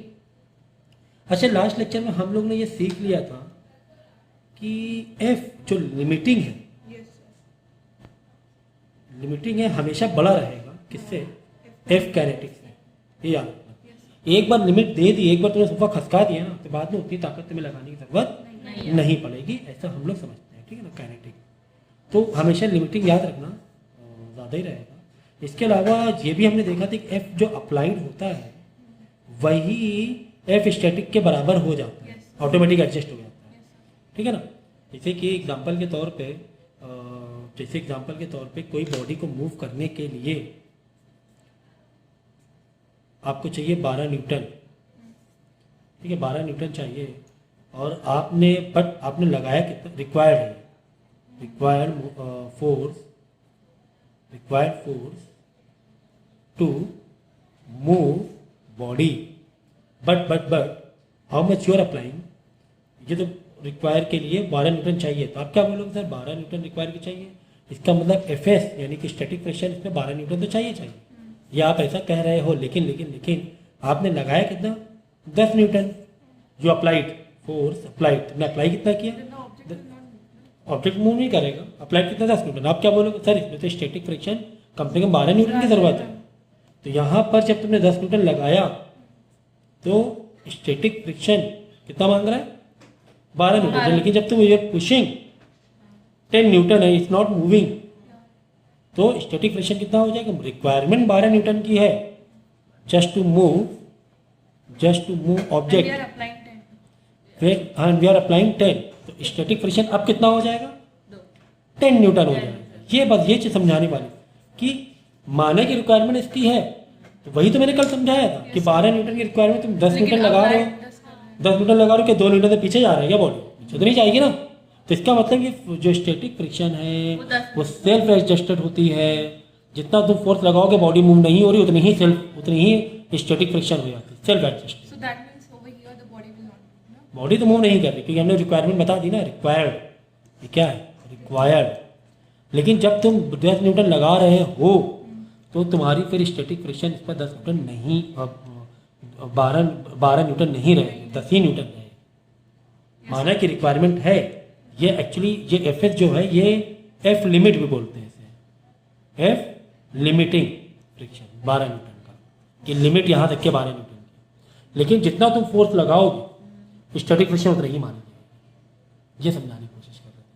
12 न्यूटन की रिक्वायरमेंट है, लेकिन अभी फिलहाल 10 न्यूटन लगा रहे, 10 न्यूटन मानी जाएगी। जैसे तुमने 12 का 13 लगा दिया तो वो फौरन उसी टाइम एफ लिमिट खत्म होकर डायरेक्ट बन जाएगा एफ के काइनेटिक फ्रिक्शन, जो कि डेफिनेटली लिमिटिंग और एफ से कम ही होगी, एफ के तो कम ही होगी लिमिटिंग और एफ से। एफ और एफ लिमिट ये दोनों बराबर हो सकते हैं, लेकिन अगर तुमने 12 न्यूटन लगा दिया, 12 न्यूटन के बाद वाली फोर्स बॉडी मूव कर जाएगी, तो लिमिटिंग पहुंच गया, तो लिमिटिंग पहुंच गया, एफ भी पहुंच गया। लेकिन लिमिटिंग की कांस्टेंट फिक्स होती है 12 न्यूटन, एफ का फिक्स नहीं, एफ सेल्फ एडजस्टेड होता है, जितनी तुम्हें फोर्स लगे उतनी ही मानी जाएगी स्टैटिक फ्रिक्शन। बात समझ में आ गई। अगर इसका हम डायग्राम बनाएं, ठीक है ना, डायग्राम एक बना के देखें, क्या करेंगे, इतना जो मैंने थोड़ा सा इतना ऑर्गेनाइज वे नहीं लग रहा है, लेकिन आप लोग ऑर्गेनाइज वे से ही नोट करना, ठीक है। तो अगर मैं इसका ग्राफ बनाऊं, यहाँ पे मैं कर रहा हूँ अप्लाइड फोर्स, मैंने फोर्स लगाया और ये है हमारा एक पॉइंट में, ये हमारा एफ लिमिटिंग है।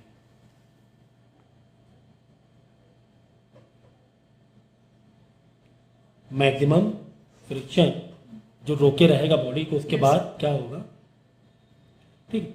तो यहां पर जब आप फोर्स लगाओगे एक पॉइंट तक के फोर्स लगा रहे हो, फोर्स अप्लाई कर रहे हो, तो एक पॉइंट में जैसे यहाँ पे 10 न्यूटन और लिमिटिंग में कितना था, 10 न्यूटन था, 10 न्यूटन तक पहुँच गया, यानी यहाँ पर बॉडी मूव करना स्टार्ट हो जाएगा।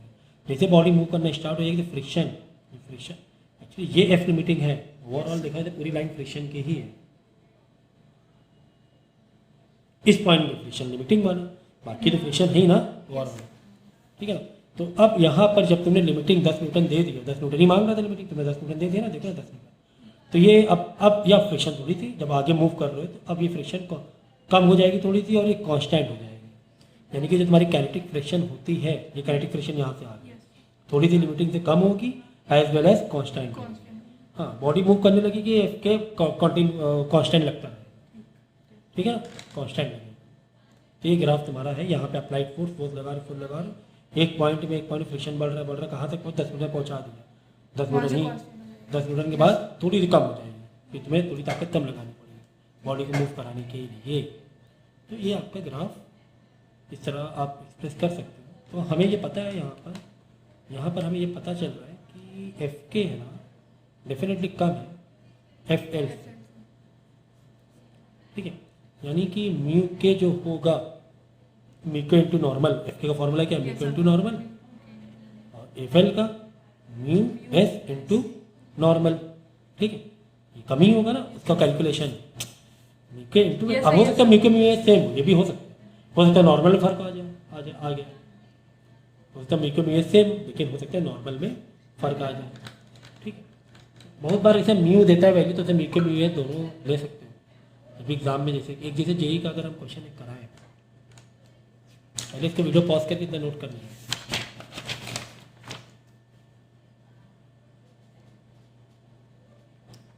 एक क्वेश्चन तुम्हें दिया हुआ था, कुछ इस तरीके से दीवार थी,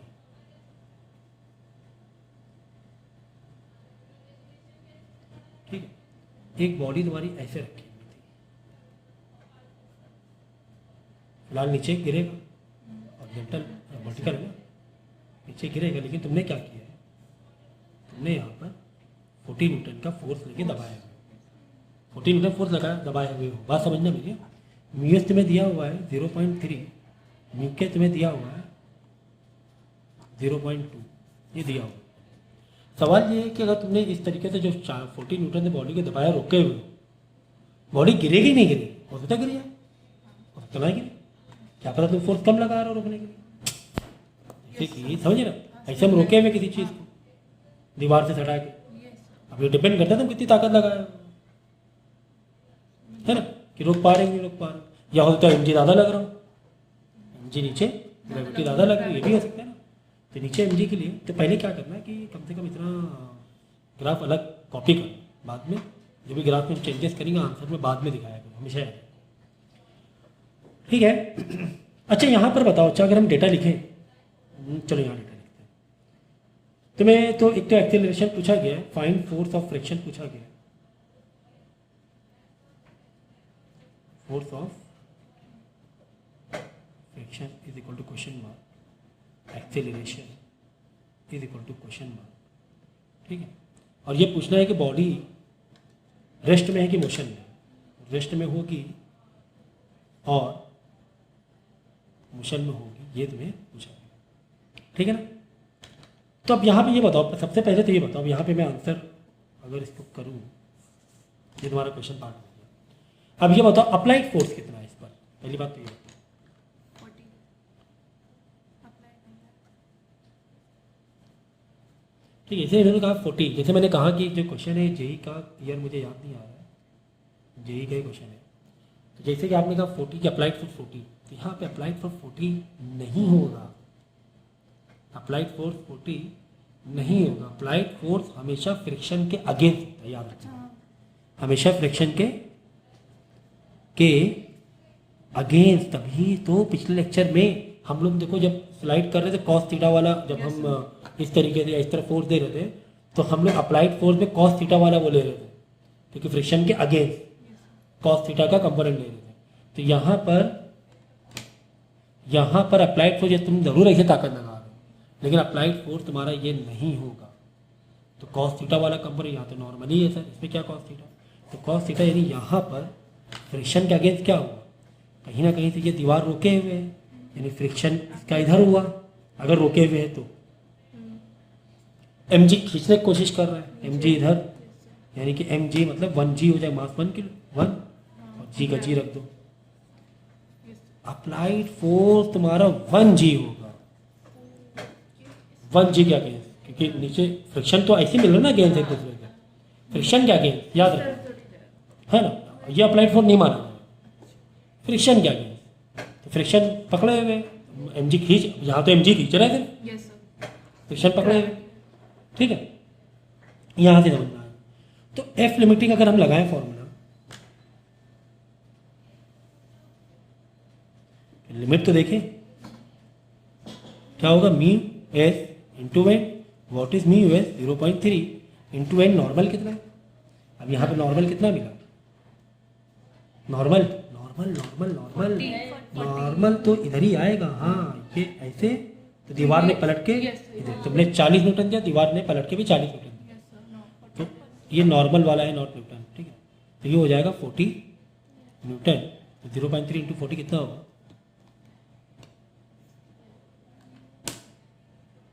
12 न्यूटन। ये 12 न्यूटन आ गया एफ लिमिट। तो हमें ये तो मालूम पड़ गया, क्या मालूम पड़ गया कि यार इसको रोके रहने के लिए 12 न्यूटन की ज़रूरत है। इसको रोके रहने के लिए कितनी ज़रूरत है, 12 न्यूटन की। एफ लिमिटिंग मिल गया ना, 12 newton. F limiting is equal to mu S into normal. क्यों, क्योंकि तुम भी ताकत लगाए ना, फ्रिक्शन बढ़ा है ना, फ्रिक्शन बढ़ा है यहाँ पर। अगर तुम ताकत ना लगाते फौरन गिर जाता, अगर तुम यहाँ पे पुश ना करते तो ये जो बॉडी गिर नहीं जाती फौरन, तुमने दबा के रखा है।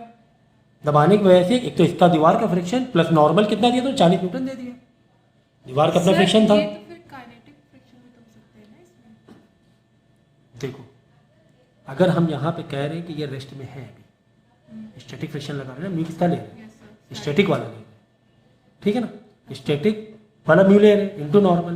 तो दीवार की जो स्टैटिक म्यू है वो कितना है, 0.3 है, और नॉर्मल कितना लग रहा है, नॉर्मल से फ्रिक्शन बढ़ता है। अगर हम ऐसे ताकत लगाएंगे तो फ्रिक्शन बढ़ेगा। सोचो ना, अगर बॉडी को हमें खसकाना है, ऐसे खसका दे, लेकिन दबा के खसका है तो फ्रिक्शन बढ़ा है कि नहीं बढ़ा, फ्रिक्शन कितना बढ़ गया, 12 न्यूटन। अगर तुम 12 न्यूटन दे, ये कितना खींच रहा है, वही बोला, अगर हाँ ये खींच रहा है किससे, 1 mg से, मतलब 1g 1 इंटू 10 न्यूटन से खींच रहा है, समझिए ना। यहाँ पे खींच ग्रेविटी कितना लगा रही है, यस सर। नहीं तो लगा रही है।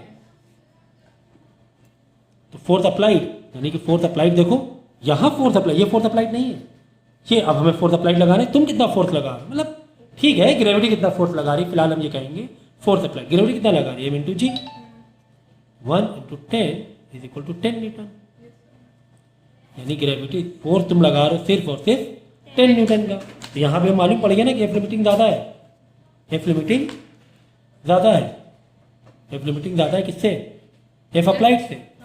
बॉडी रेस्ट में रहे, लिमिटिंग वाला ज़्यादा है, अभी अप्लाइड तुम कम कर दो तो बॉडी रेस्ट में रहेगी। फिलहाल तो रेस्ट में रहेगी, फिलहाल तो रेस्ट में रहेगी। तो यही है कि ये रुकेगी, मोशन में रहेगी, बताएंगे हम रेस्ट में रहेगी। यहाँ तो मालूम पड़ेगी, मालूम पड़ेगा। अगर यही बॉडी होती तो सब फिर 50 किलो की, 40 न्यूटन का फिर अगर बॉडी का मास कितना होता, 50 kg होता। अब देखो फोर्थ अप्लाइड नीचे की तरफ, मतलब नीचे कौन है, mg है, तुम रस्सी से नहीं खींच रहे, mg खींच रहा है नीचे, खत्म बात। तो force applied is equal to m into G, m कितना 50, ग्रेविटी 10, 50 किलो कर दिया, चलो 5 किलो कर दिया, 5 किलो कर दिया, 50 न्यूटन हो गया। अब देखो 50 न्यूटन हो गया ना, अब देखो ये 12 न्यूटन, ये 50 न्यूटन, बॉडी गिर जाएगी, तुम नहीं रोक पाओगे बॉडी को। एफ लिमिटिंग 12 न्यूटन मांग रहे हैं और तुम ताकत ग्रेविटी 50 न्यूटन से खींच रही, बहुत ज़्यादा फर्क है, बहुत तेजी से बॉडी नीचे गिरेगी। तो हम लोग फोर्स 12 न्यूटन अप्लाई कर रहे हैं, है ना, किसके लिए, रोकने के 50 लिए। न्यूटन, 50 न्यूटन अप्लाई करना पड़ेगा। ग्रेविटी 50 न्यूटन से खींच रही है, 5 kg अभी तो वही तो कह रहे हैं, बॉडी गिर जाएगी। अब 5 kg का मास रोकने के लिए 50 न्यूटन का फोर्स लगाना। अगर बॉडी 5 किलो होता, 5 किलो बॉडी होती, ग्रेविटी 50 न्यूटन से खींच रही होती, और एफ लिमिटिंग कितना है, 12 न्यूटन है। क्योंकि यहाँ पर कहीं पर बॉडी के मास से कोई मतलब है क्या, नहीं, नॉर्मल 40 न्यूटन दबा रहे हो, नहीं वही कह रहे उधर कि तुम जो बहुत भारी चीज़ है, तुम ऐसे रोकने की कोशिश करो दीवार से, नहीं रुकेगी, नहीं रोक पाओगे, तुम गिर जाएगी, बहुत भारी। या तो तुम इतना रफनेस बढ़ा दो, मतलब म्यू बढ़ा दो, या नॉर्मल बढ़ा दो, अगेन नॉर्मल बढ़ा दो, ठीक है। तो कॉन्सेप्ट समझ में आया कि नहीं आया, समझ में आ गया कॉन्सेप्ट, है ना, कि अगर 5 किलो होती तुम नहीं रोक पाते 40 न्यूटन, या तो नॉर्मल बढ़ाओ या तुम, ठीक है ना। अब एक्सेलरेशन सर, यहाँ पर तो खैर एक्सेलरेशन फिलहाल तो 0 है। अगर इसकी बात करेंगे, इस वाले इसकी एक्सेलरेशन क्या आ गया, 0, क्योंकि बॉडी रेस्ट में थी ना यहाँ पर। लेकिन यहाँ पर एक्सेलरेशन कहानी अलग होगी। तो acceleration equal F upon M ना, एम। तो एक्सेलरेशन एफ मतलब नेट वाला है, कौन सा, नेट वाला, F applied minus F friction वाला, लिमिट वाला, लिमिटिंग वाला, लिमिटिंग वाला अपॉन मास कितना है, मास 5 किलो। तो अप्लाइड कितना है, तो एफ अप्लाइड 50 न्यूटन, 50 और न्यूटन, लिमिट इसकी थी वो 12। 12। तो यहाँ से तुम्हारा एक्सीलरेशन आ जाएगा, किस एक्सीलरेशन से बॉडी नीचे गिरेगी। ठीक है, ये बात समझ में आ गई। तो नेक्स्ट टॉपिक हमारा angle of friction. Angle of friction होता है क्या है कि एक रिजल्टेंट एंगल होता है। एग्जांपल के तौर पे तुमने एक बॉडी इस तरह रखा हुआ है, नीचे कर रहा हूँ, ठीक है ना। तो एक तो नॉर्मल तुम्हारा लग रहा है, ऊपर की तरफ लगता है नॉर्मल, नीचे एमजी, ऊपर नॉर्मल। और एक तो इधर तुम्हारा कह सकते हो फ्रिक्शन लग रहा है। अगर बॉडी इधर खींच रहे हैं तो इधर हो गया फ्रिक्शन। तो इन्हीं का बीच का जो एक रिजल्टेंट होता है कुछ इस तरीके से, रिजल्टेंट है इन दोनों का, कुछ पार्ट इधर कुछ पार्ट इधर। तो ये तुम्हारा क्या होता है, थीटा होता है, एंगल होता है। इसी को बोलते हैं क्या, एंगल ऑफ फ्रिक्शन। तो अगर हम टाइम से रहेंगे तो टाइम थीटा का फॉर्मूला क्या होता है, पी इधर भी हो सकता है, किधर, दिस साइड। नॉर्मल इधर, एक इधर, तो इधर ही तो निकला रिजल्टेंट, अच्छा ठीक है। इधर इधर। Normal P upon B, what is P, perpendicular तुम्हारा कहीं ना कहीं से फ्रिक्शन है ना। Yes sir. एफ लिमिट कह सकते हैं, फ्रिक्शन लिमिटिंग फ्रिक्शन है ना, limiting friction upon base. Base क्या है हमारा, ये वाला बेस है ना, ये थीटा है, तो बेस ये बेस तुम्हारा नॉर्मल है, ठीक है। तो tan theta is equal to F limit upon normal का फॉर्मूला वही हुआ ना भाई। एफ लिमिट का फॉर्मूला क्या होगा, म्यू एस इंटू एन, यानी एन नीचे आएगा तो mu S is equal to F limit upon N हो जाएगा ना। तो एफ लिमिट अपॉन एन की जगह ही हम क्या डालेंगे, म्यू एस डाल देंगे। तो जो म्यू एस है वही हम क्या कहेंगे, tan थीटा है। म्यू एस है वही क्या है तुम्हारा tan थीटा है। समझ गया, एफ लिमिट अपॉन एन मतलब क्या होगा, ये ना एन इधर आएगा तो म्यू एस हुआ, तो इसका मतलब म्यू एस। तो tan थीटा तुम्हारा म्यू एस के बराबर हो जाएगा। थीटा इज इक्वल टू तुम करोगे तो tan इनवर्स लगा देना, tan उधर भेज देना तो tan इनवर्स हो जाएगा म्यू एस। ये तुम्हारा हो गया क्या, एंगल ऑफ फ्रिक्शन। ठीक है,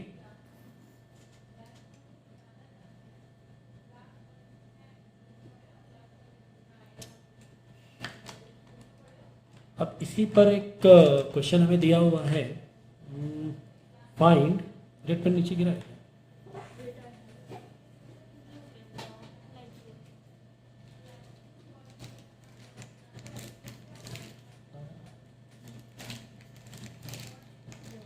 फिर उठाओ नीचे थे, एक पेन नीचे पड़ा हुआ, maximum value of force such that block does not move. Block does not So value is friction or either force? Force की, Okay. कि कहाँ तक के फोर्स हम लगाएं कि ब्लॉक मूव ना करे। तो एग्जांपल के तौर पे तुम्हारा एक यहाँ पे मैं बना दूँ डायग्राम, ठीक है, और तुमने ये फोर्स लगा रहे तुम ऐसे करके, Yes. जब ऐसे लगाओगे तो एमजी का सपोर्ट मिलेगा, याद रखना। Yes, ऐसे MG, लगाने ना yeah. एमजी का सपोर्ट मिलेगा। कितने डिग्री पे, 45.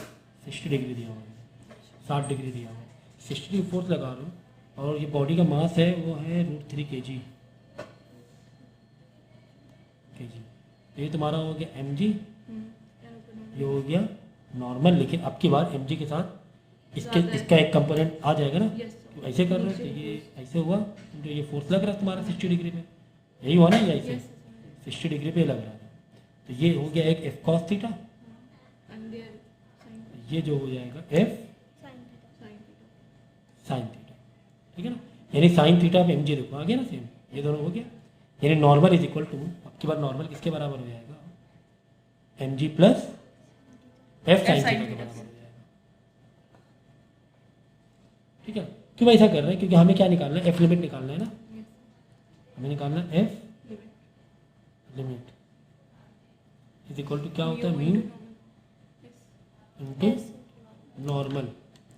ठीक है, और तुम्हें म्यू जो दिया हुआ है म्यू भी गिवन है, क्वेश्चन पहले बना लेना पूरा, इट इज़ गिवन, म्यू दिया होगा तो नॉर्मल जो निकले तो नॉर्मल निकलेगा, पहले नॉर्मल देख रहे हैं कितना है, ठीक है ना, ठीक है ना, ठीक है। मेथ इनटू एन, नॉर्मल देखो कितना आ रहा है, यहाँ पे सॉल्व कर रहा हूँ मैं, normal is equal to M G plus F sine theta. अब सवाल वही है कि यार एफ फोर्स तो सर दिया नहीं है, फोर्स तो दिया नहीं है,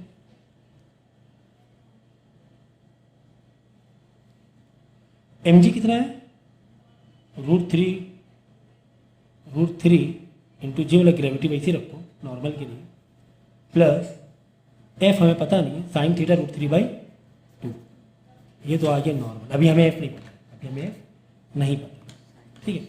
अच्छा यहाँ पर हम फॉर्मूला ये लगा सकते हैं एफ लिमिट का अगेंस्ट इसके लिए कि इधर फ्रिक्शन लग रहा है, इधर एफ कॉस थीटा है, इधर फ्रिक्शन पीछे फ्रिक्शन एफ कॉस थीटा। तो यहाँ पर हम क्या कर सकते हैं, एफ जो कॉस थीटा है यानी कॉस 60 डिग्री हुआ ना, साइन 60 √3/2, अब एफ कॉस 60 डिग्री है, वही क्या है, वही तो तुम्हारा लिमिटिंग फ्रिक्शन है ना, म्यू इनटू एन है ना, बात समझे समझे, तुम्हारा तुम ऐसे धक्का दे रहे हो, फोर्स का कुछ कंपोनेंट यहाँ पे लग रहा है, लग रहा है, एक कंपोनेंट इधर लग रहा है और एक कंपोनेंट नीचे, कुछ फोर्स तुम्हारा इधर भी लग रहा है, कुछ फोर्स तुम्हारी इधर भी लग रहा है, नीचे भी लग रही है, इधर जो फोर्स लगेगा वो हम म्यू एन से इक्वेट करेंगे। ये फोर्स किस क्या है, फ्रिक्शन वाली तो फोर्स नहीं, ये फोर्स क्या है, फ्रिक्शन के ही हमें मिनिमम फोर्स निकालनी है बॉडी मूव कराने की, इस बॉडी के मूव कराने का मिनिमम, तो मिनिमम फोर्स किसके बराबर होनी चाहिए, फ्रिक्शन फोर्स के बराबर होनी चाहिए, तो यही तो है फ्रिक्शन के फोर्स एफ कॉस थीटा, यही फोर्स हमने रखा ना एफ कॉस 60, ठीक है, F cos 60 into mu into N. तो यहाँ से कितनी चीज़ें क्लियर हो गई, F is equal to cos 60 की वैल्यू होती है 1/2 इज इक्वल टू म्यू की वैल्यू कितनी दी गई है 1/2√3 इंटू नॉर्मल तुम्हें कितना दिया हुआ है, ब्रैकेट में पूरा नॉर्मल यहाँ निकाला है, नॉर्मल √3 जी प्लस एफ √3/2, ठीक है। तो √3 से अंदर जब मल्टीप्लाई करोगे तो एक से √3 एक इधर गया, एक सॉरी एक इधर गया है ना, ये √3 काटा हमने, 2 से 2 काट दो तो इधर आ गया, एफ इज इक्वल टू क्या बचेगा, जी प्लस f/2 बचेगा ना, इधर का जी बच रहा है, इधर पूरा गया ना, इधर का f/2 बच रहा है, तो ठीक है एफ को एक तरफ ले लेंगे, जी को एक तरफ ले लो, और जी तो 10 ही है ना हमारा, minus f/2 is equal to 10, यहाँ पे 1 है इंटू 2 2f माइनस एफ, ये वाला 2 उधर जाके मल्टीप्लाई हो जाएगा 20 हो जाएगा, 2 कॉमन हो गया ना, मल्टीप्लाई हो जाएगा, एफ इज इक्वल टू 20 आ जाएगा 20 न्यूटन, यानी हमें कम से कम इतनी फोर्स लगानी पड़ेगी। भाई ये हमने देखो सारा खेल यहाँ से बन रहा था, ये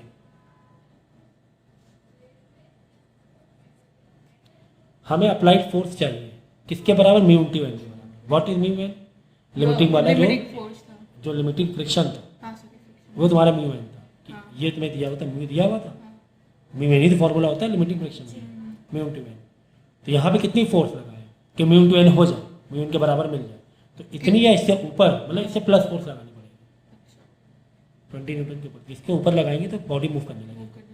तो ये तो हो गया लिमिटिंग, ये लिमिटिंग फ्रिक्शन। तो लिमिटिंग के अगेंस्ट तुम कौन सी फोर्स दे रहे थे, कॉस थीटा दे रहे थे, एफ नहीं दे रहे थे, एफ कॉस थीटा दे रहे थे, एफ तो तुम ऐसे दे रहे हो, एफ कॉस थीटा दे रहे थे, तो F cos theta is equal to mu N, हमें इतनी फोर्स यहाँ पे चाहिए कि म्यू एन के बराबर मिल जाए, तो एन हमने पीछे निकाल लिया, एन के यहाँ पे 2 कंपोनेंट थे, एम जी और साइन थीटा, एम जी को सपोर्ट कर रहा है ना, क्योंकि फोर्स हम ऐसे लगा रहे थे ना, आपके बाद एम जी को सपोर्ट कर रहा है ना, तो एम जी की तरह normal is equal to M G plus, ये लिखेंगे अगर ऐसे खींच रहे होते तो नॉर्मल में प्लस करते और एम जी 1 होता, समझ गए।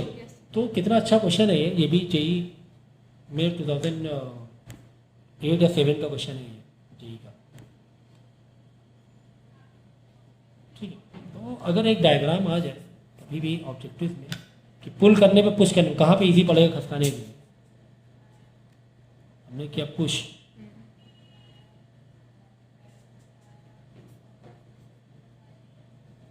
यहाँ पे कर रहे हैं पुल, तो कहाँ पर इजी,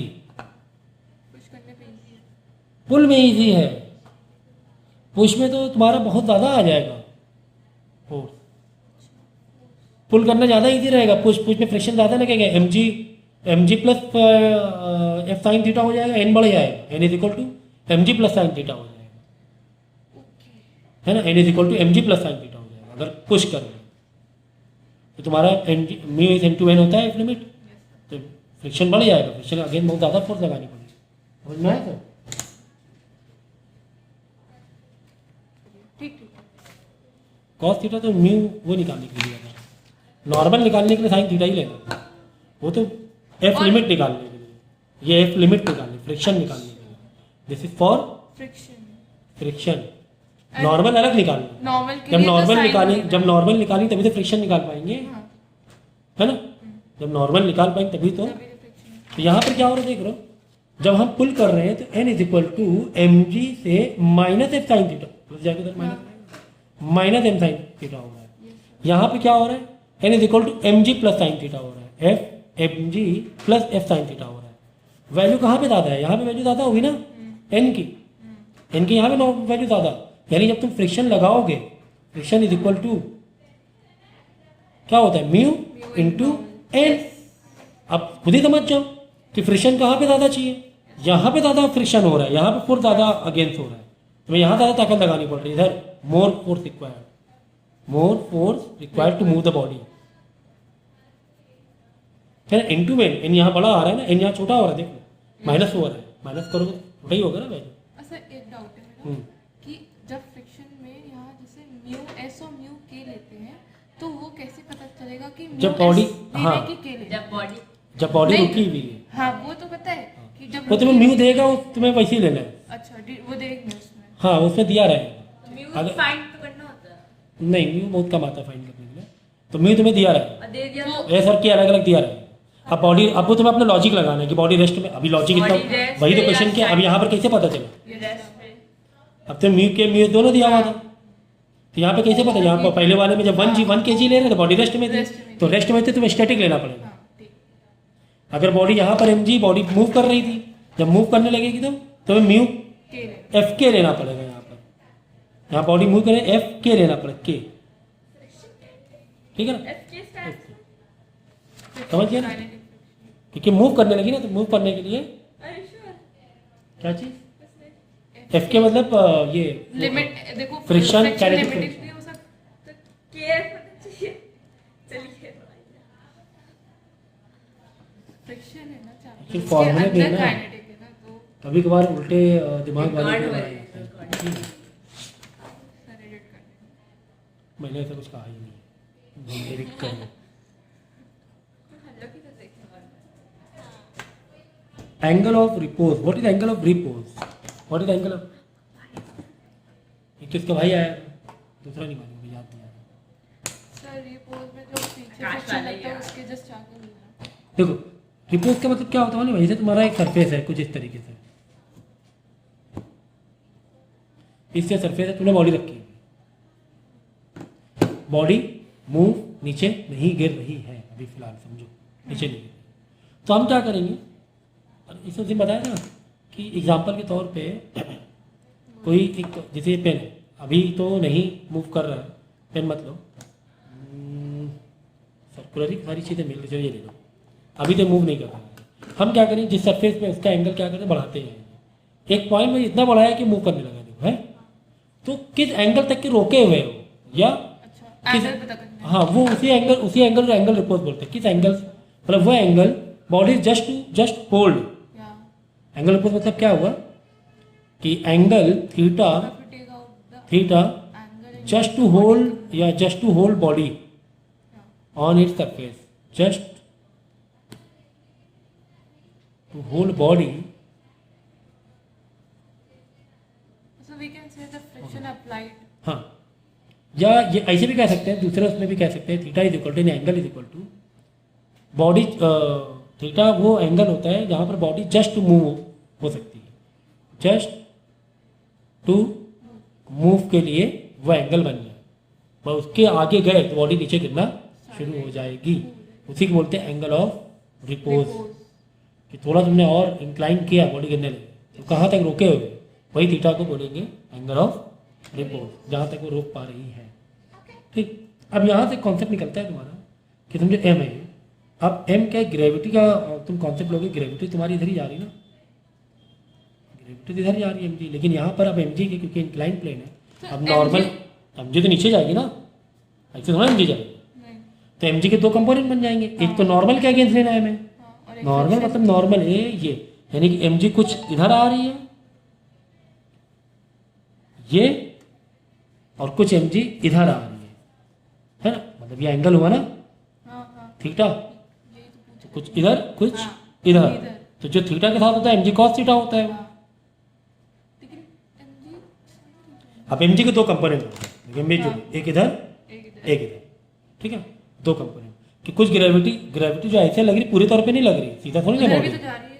कहीं से बॉडी एम क्रॉस लग रही, तो एम के 2 कंपोनेंट बन जाएंगे, एक इधर और एक इधर, ठीक है ना, तो थीटा एम कॉस थीटा और ये वाला हो जाएगा एम साइन थीटा, यानी कि जो तुम्हारा फ्रिक्शन को यानी अप्लाइड, आपकी बार अप्लाइड जो फोर्स हो रहा है, देखो बहुत इंपॉर्टेंट है, फोर्स अप्लाइड जो हो रहा है वो फोर्स अप्लाइड ना तो तुम लगा रहे हो खींच रहे हो, बॉडी रखा हुआ हमने खींचना है, तो अप्लाइड फोर्स क्या होगा अभी? ग्रेविटी का कुछ एक कंपोनेंट ले लें, ग्रेविटी कौन वाला कंपोनेंट जो फ्रिक्शन के अगेंस्ट है ना, इस सरफेस में जो ऐसे मूव करा रहे हैं ना, एम जी साइन थीटा, तो अप्लाइड फोर्स अब की बार किसके बराबर हो जाएगा?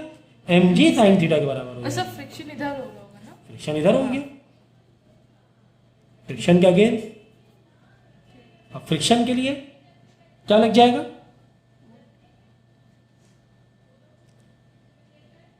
इनटू नॉर्मल लोगे, फ्रिक्शन का फॉर्मूला क्या है? फ्रिक्शन का फॉर्मूला क्या है? Friction is equal to normal, static वाला ही ले लो, कोई दिक्कत नहीं, इनटू नॉर्मल है, नॉर्मल लोगे तो म्यू एस अब की बार नॉर्मल किसके बराबर हो रहा है? एम जी कॉस थीटा के बराबर हो, देखो नॉर्मल उसके against M G cos theta, तो यहाँ पे एम जी कॉस थीटा लग जाएगा। हमारी बात समझ में, फ्रिक्शन के लिए फॉर्मूले में स्टैटिक फ्रिक्शन का एम जी कॉस थीटा, और force applied M G sine theta, force applied कितना है? एम जी साइन थीटा, ठीक है ना, ये फोर्स अप्लाइड है कि हम इस तरह से खींच रहे हैं, ठीक है ना, बात समझ में। तो कभी भी इंक्लाइन प्लेन में 2 कंपोनेंट बन जाते हैं ग्रेविटी के, याद रखना एम जी के 2 कंपोनेंट, इधर वाला जो इंक्लाइन प्लेन में एम जी साइन थीटा है और जो नॉर्मल क्या कहते हैं एम जी कॉस, तो पूरा याद करना है, पूरी पक्की बात है कि हमें याद ही करना पड़ेगा। अच्छा, अब सवाल ये है कि मैक्सिमम फ्रिक्शन कब मिलेगा? तो कहाँ पर मैक्सिमम फ्रिक्शन हो सकता है? Last to last F limit, वही ना मैक्सिमम फ्रिक्शन, एफ लिमिट ही तो था ना मैक्सिमम, एफ लिमिट के लिए म्यू एस इंटू नॉर्मल लेते हैं, ठीक है ना, यानी F limit is equal to normal क्या लेंगे? म्यू एस, नॉर्मल क्या लेंगे? M G cos theta. यहाँ से देखो अभी, देखो अभी जस्ट तुम्हें एक वो मिलेगा कॉन्सेप्ट, देखो बात समझो, एक तरफ आ रहा कॉस थीटा, एक तरफ आ रहा साइन थीटा, यानी अगर एंगल छोटा रहेगा, छोटा एंगल होगा, देखो एम जी म्यू से मल्टीप्लाई करें, ठीक है, फोर्स अप्लाइड, ये फोर्स अप्लाइड हो गया कि कब तक के खींच सकती है, जब ये एफ अप्लाइड, कब, व्हेन टू मूव, बॉडी कब मूव करने लगेगी, नीचे कब गिरने लगेगी? जब एफ अप्लाइड ज्यादा हो जाए, किससे? एफ लिमिट से, फ्रिक्शन रोके हुए, ये एफ अप्लाइड ज्यादा हो जाए एफ लिमिट से। अब यहाँ पे थोड़ा सा कॉन्सेप्ट लगाएंगे हम लोग, बहुत इंपॉर्टेंट। एफ अप्लाइड का फॉर्मूला क्या है? एम जी साइन थीटा ज्यादा हो जाए mu S M G cos theta से। अब देखो यहाँ पे इंपॉर्टेंट है, यहाँ पर कॉन्सेप्ट बता रहा हूँ, देखो यहाँ पे कॉन्सेप्ट आएगा, कॉन्सेप्ट ये आएगा। अब अकॉर्डिंग टू दिस इक्वेशन, अगर ये इक्वेशन की बात करें कि यार एम जी साइन थीटा मेरा बड़ा हो जाए तो बॉडी मूव करने लगेगी। अच्छा, अगर थीटा छोटा है, एंगल स्मॉल है, तो साइन थीटा की वैल्यू क्या होगी? Very small. और कॉस थीटा की वैल्यू क्या होगी? बिग। ये कॉन्सेप्ट है, ये कॉन्सेप्ट मिला तुम्हें। क्या कॉन्सेप्ट मिला? अगर तुमने एंगल छोटा रख के रखा, जैसे कि ये तुम्हारा देखो, अगर एंगल छोटा होगा ये तो है, साइन थीटा छोटा होगा, ये है ना और cos तुम्हारा, है थीटा ना, समझो ये इंक्लाइन प्लेन है, ये सरफेस, ये इस तरह इंक्लाइन प्लेन, तुम्हारी बॉडी ऐसे रखी हुई है, ये देखो ये बॉडी रखी हुई है, बॉडी अभी मूव नहीं कर रही है। क्यों? क्योंकि ये जो एंगल था ना, ये एंगल बहुत कम था, ये एंगल कम था, ये एंगल कम था, और बॉडी मूव नहीं कर रही है, बॉडी मूव नहीं कर रही है। इसका मतलब ये वाला बहुत ज़्यादा वैल्यू है, बॉडी मूव नहीं कर रही है। ये तो हो गया बॉडी मूव करने की सिचुएशन, mg sin थीटा ज़्यादा हो तो बॉडी क्या करेगी, मूव करेगी। जब मूव नहीं कर रही है मतलब ये वाला ज़्यादा होना, यस सर। देखो नॉट मूविंग, अगर हम बोलेंगे नॉट मूविंग तो नॉट मूविंग में क्या रहेगा, एम जी साइन थीटा छोटा है mu S M G cos theta. एक तरफ हम ये कह रहे हैं कि हाँ ये चीज़ है, और दूसरी तरफ क्या कह रहे हैं, दूसरी तरफ कह रहे हैं हम प्रैक्टिकली सोच के कह रहे हैं, प्रैक्टिकली सोच के ये कह रहे हैं, प्रैक्टिकली हम ये सोच के कह रहे हैं कि यार ये है ना जो इंक्लाइन है ना बहुत ही कम है, अगर थोड़ा यार थीटा बढ़ा देते तो बॉडी नीचे गिरने लगती है ना, मतलब कम है, मतलब बॉडी मूव नहीं कर रही, नीचे नहीं आ रही, मतलब एंगल छोटा है, यानी कि इस कंडीशन में थीटा जो है तुम्हारा वो छोटा है, स्मॉल है। ओके ओके, अच्छा थीटा स्मॉल है ये कंडीशन है तो थीटा स्मॉल है, या थीटा स्मॉल है तो ये कंडीशन आ रही है, एक दोनों पे डिपेंडेंट है। नहीं थीटा स्मॉल है तो ये कंडीशन अराइज हो रही है कि ये वाला पार्ट बड़ा हो रहा है, ये समझाने की कोशिश कर रहे थे। थीटा स्मॉल है, एंगल छोटा होने से mu S M G cos theta बड़ा आ रहा है, इसकी वजह से ये हुआ, इसकी वजह ये नहीं हुआ। ये ज़्यादा सर क्यों, सर ये ज़्यादा क्यों है, सर ये ज़्यादा क्यों है, क्योंकि एंगल छोटा है। सर ये वैल्यू ज़्यादा क्यों है, सर ये वैल्यू ज़्यादा क्यों है, क्योंकि एंगल छोटा है। तो एंगल छोटा होने से ये वैल्यू बढ़ी जा रही है, वही समझा रहे थे।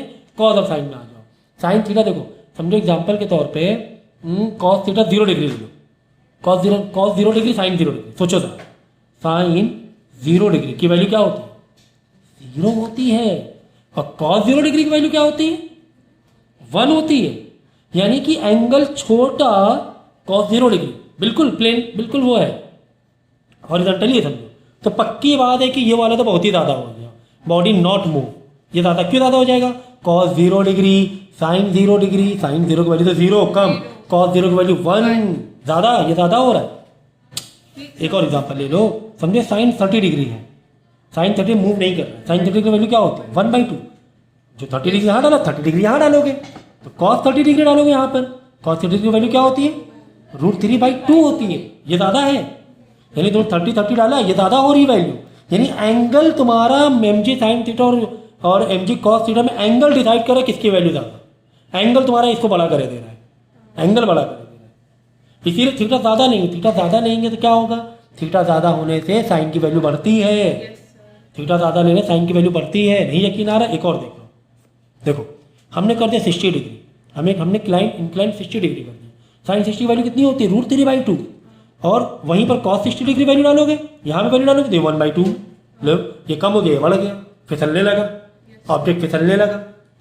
ये कॉन्सेप्ट है, जब जेई में पूछे जाते हैं क्वेश्चन, ये कॉन्सेप्ट है कि कब कितना एंगल ले लें हम लोग कि बॉडी मूव करने में, और यहाँ से कहीं से भी आ जाएगा, और इसमें भी ऑब्जेक्टिव इसमें कि साइन बड़ा ले लें कि कॉस बड़ा ले लें, क्या बड़ा ले लें, कॉस बड़ा लोगे तो कॉस किसको सपोर्ट कर रहा है, कॉस तुम्हारा कर रहा है फ्रिक्शन को सपोर्ट, कॉस तुम बड़ा करोगे ना तो बॉडी रुकी रहेगी, गिरेगी नहीं, क्योंकि कॉस किसको सपोर्ट कर रहा है, फ्रिक्शन को सपोर्ट कर रहा है।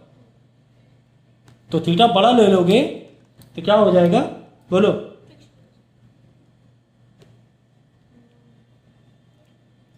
थीटा बड़ा ले लोगे तो कॉस की वैल्यू कम हो जाएगी, ओवरऑल एफ लिमिट कम हो जाएगा। कॉस बड़ा यानी एंगल बड़ा ले लोगे तो कॉस की वैल्यू, कॉस जैसे 90 डिग्री, कॉस 90 0 होता है, फॉरन जैसे ये ले लिया, देखो ऐसे कर करके ये पूरा 90 डिग्री, बॉडी उसी टाइम गिर जाएगी, बहुत वैल्यू बढ़ जाएगी साइन थीटा की, कॉस की वैल्यू तो पूरी 0 हो जाएगी, रुकेगा ही नहीं, कॉस 0 डिग्री 0 रुकेगी नहीं, अगर तुमने ऐसे दबा के नहीं रखा तो बॉडी नीचे गिर जाएगी, सीधा गिर जाएगी ना, सोचो ना, ये ना 90 डिग्री है, ये देखो 90, ये इधर से पकड़ो 90 डिग्री, ये ऐसे था, ये 90 डिग्री होगी, समझ गया, ये ऐसे था, ये ऐसे 90 डिग्री, रखो बॉडी गिरी जा रही नीचे, क्यों, कॉस 90 डिग्री 0, ये पूरा का पूरा 0 डिग्री, एम जी तो पूरा फैल गया, बड़ा हो गया, साइन 0 डिग्री, साइन 90 डिग्री की वैल्यू, कॉस 90 डिग्री की वैल्यू 0 और साइन 90 डिग्री की वैल्यू 1, ये बहुत बड़ा आ जाएगा, ये बड़ा हो जाएगा तो मूविंग फॉर द फ्लाइट है ना, साइन 90 डिग्री 1 वैल्यू बहुत ज़्यादा हो गया, साइन 90 किसको सपोर्ट कर रहा है, साइन 90 फॉर द फ्लाइट को सपोर्ट कर रहा है, मतलब खींचने वाले सब उसको, तो बॉडी गिरने लगेगी, अब आई बात समझ नहीं आई समझ? तो ये सब कॉन्सेप्ट वाइज पढ़ाई करेंगे ना तो फिर ज़्यादा मज़ा आएगी और किसी भी टाइप का क्वेश्चन घुमा फिरा के आएगा तो हम लोग करने के लायक रहेंगे। 5 ठीक है। मिनट चाहिए।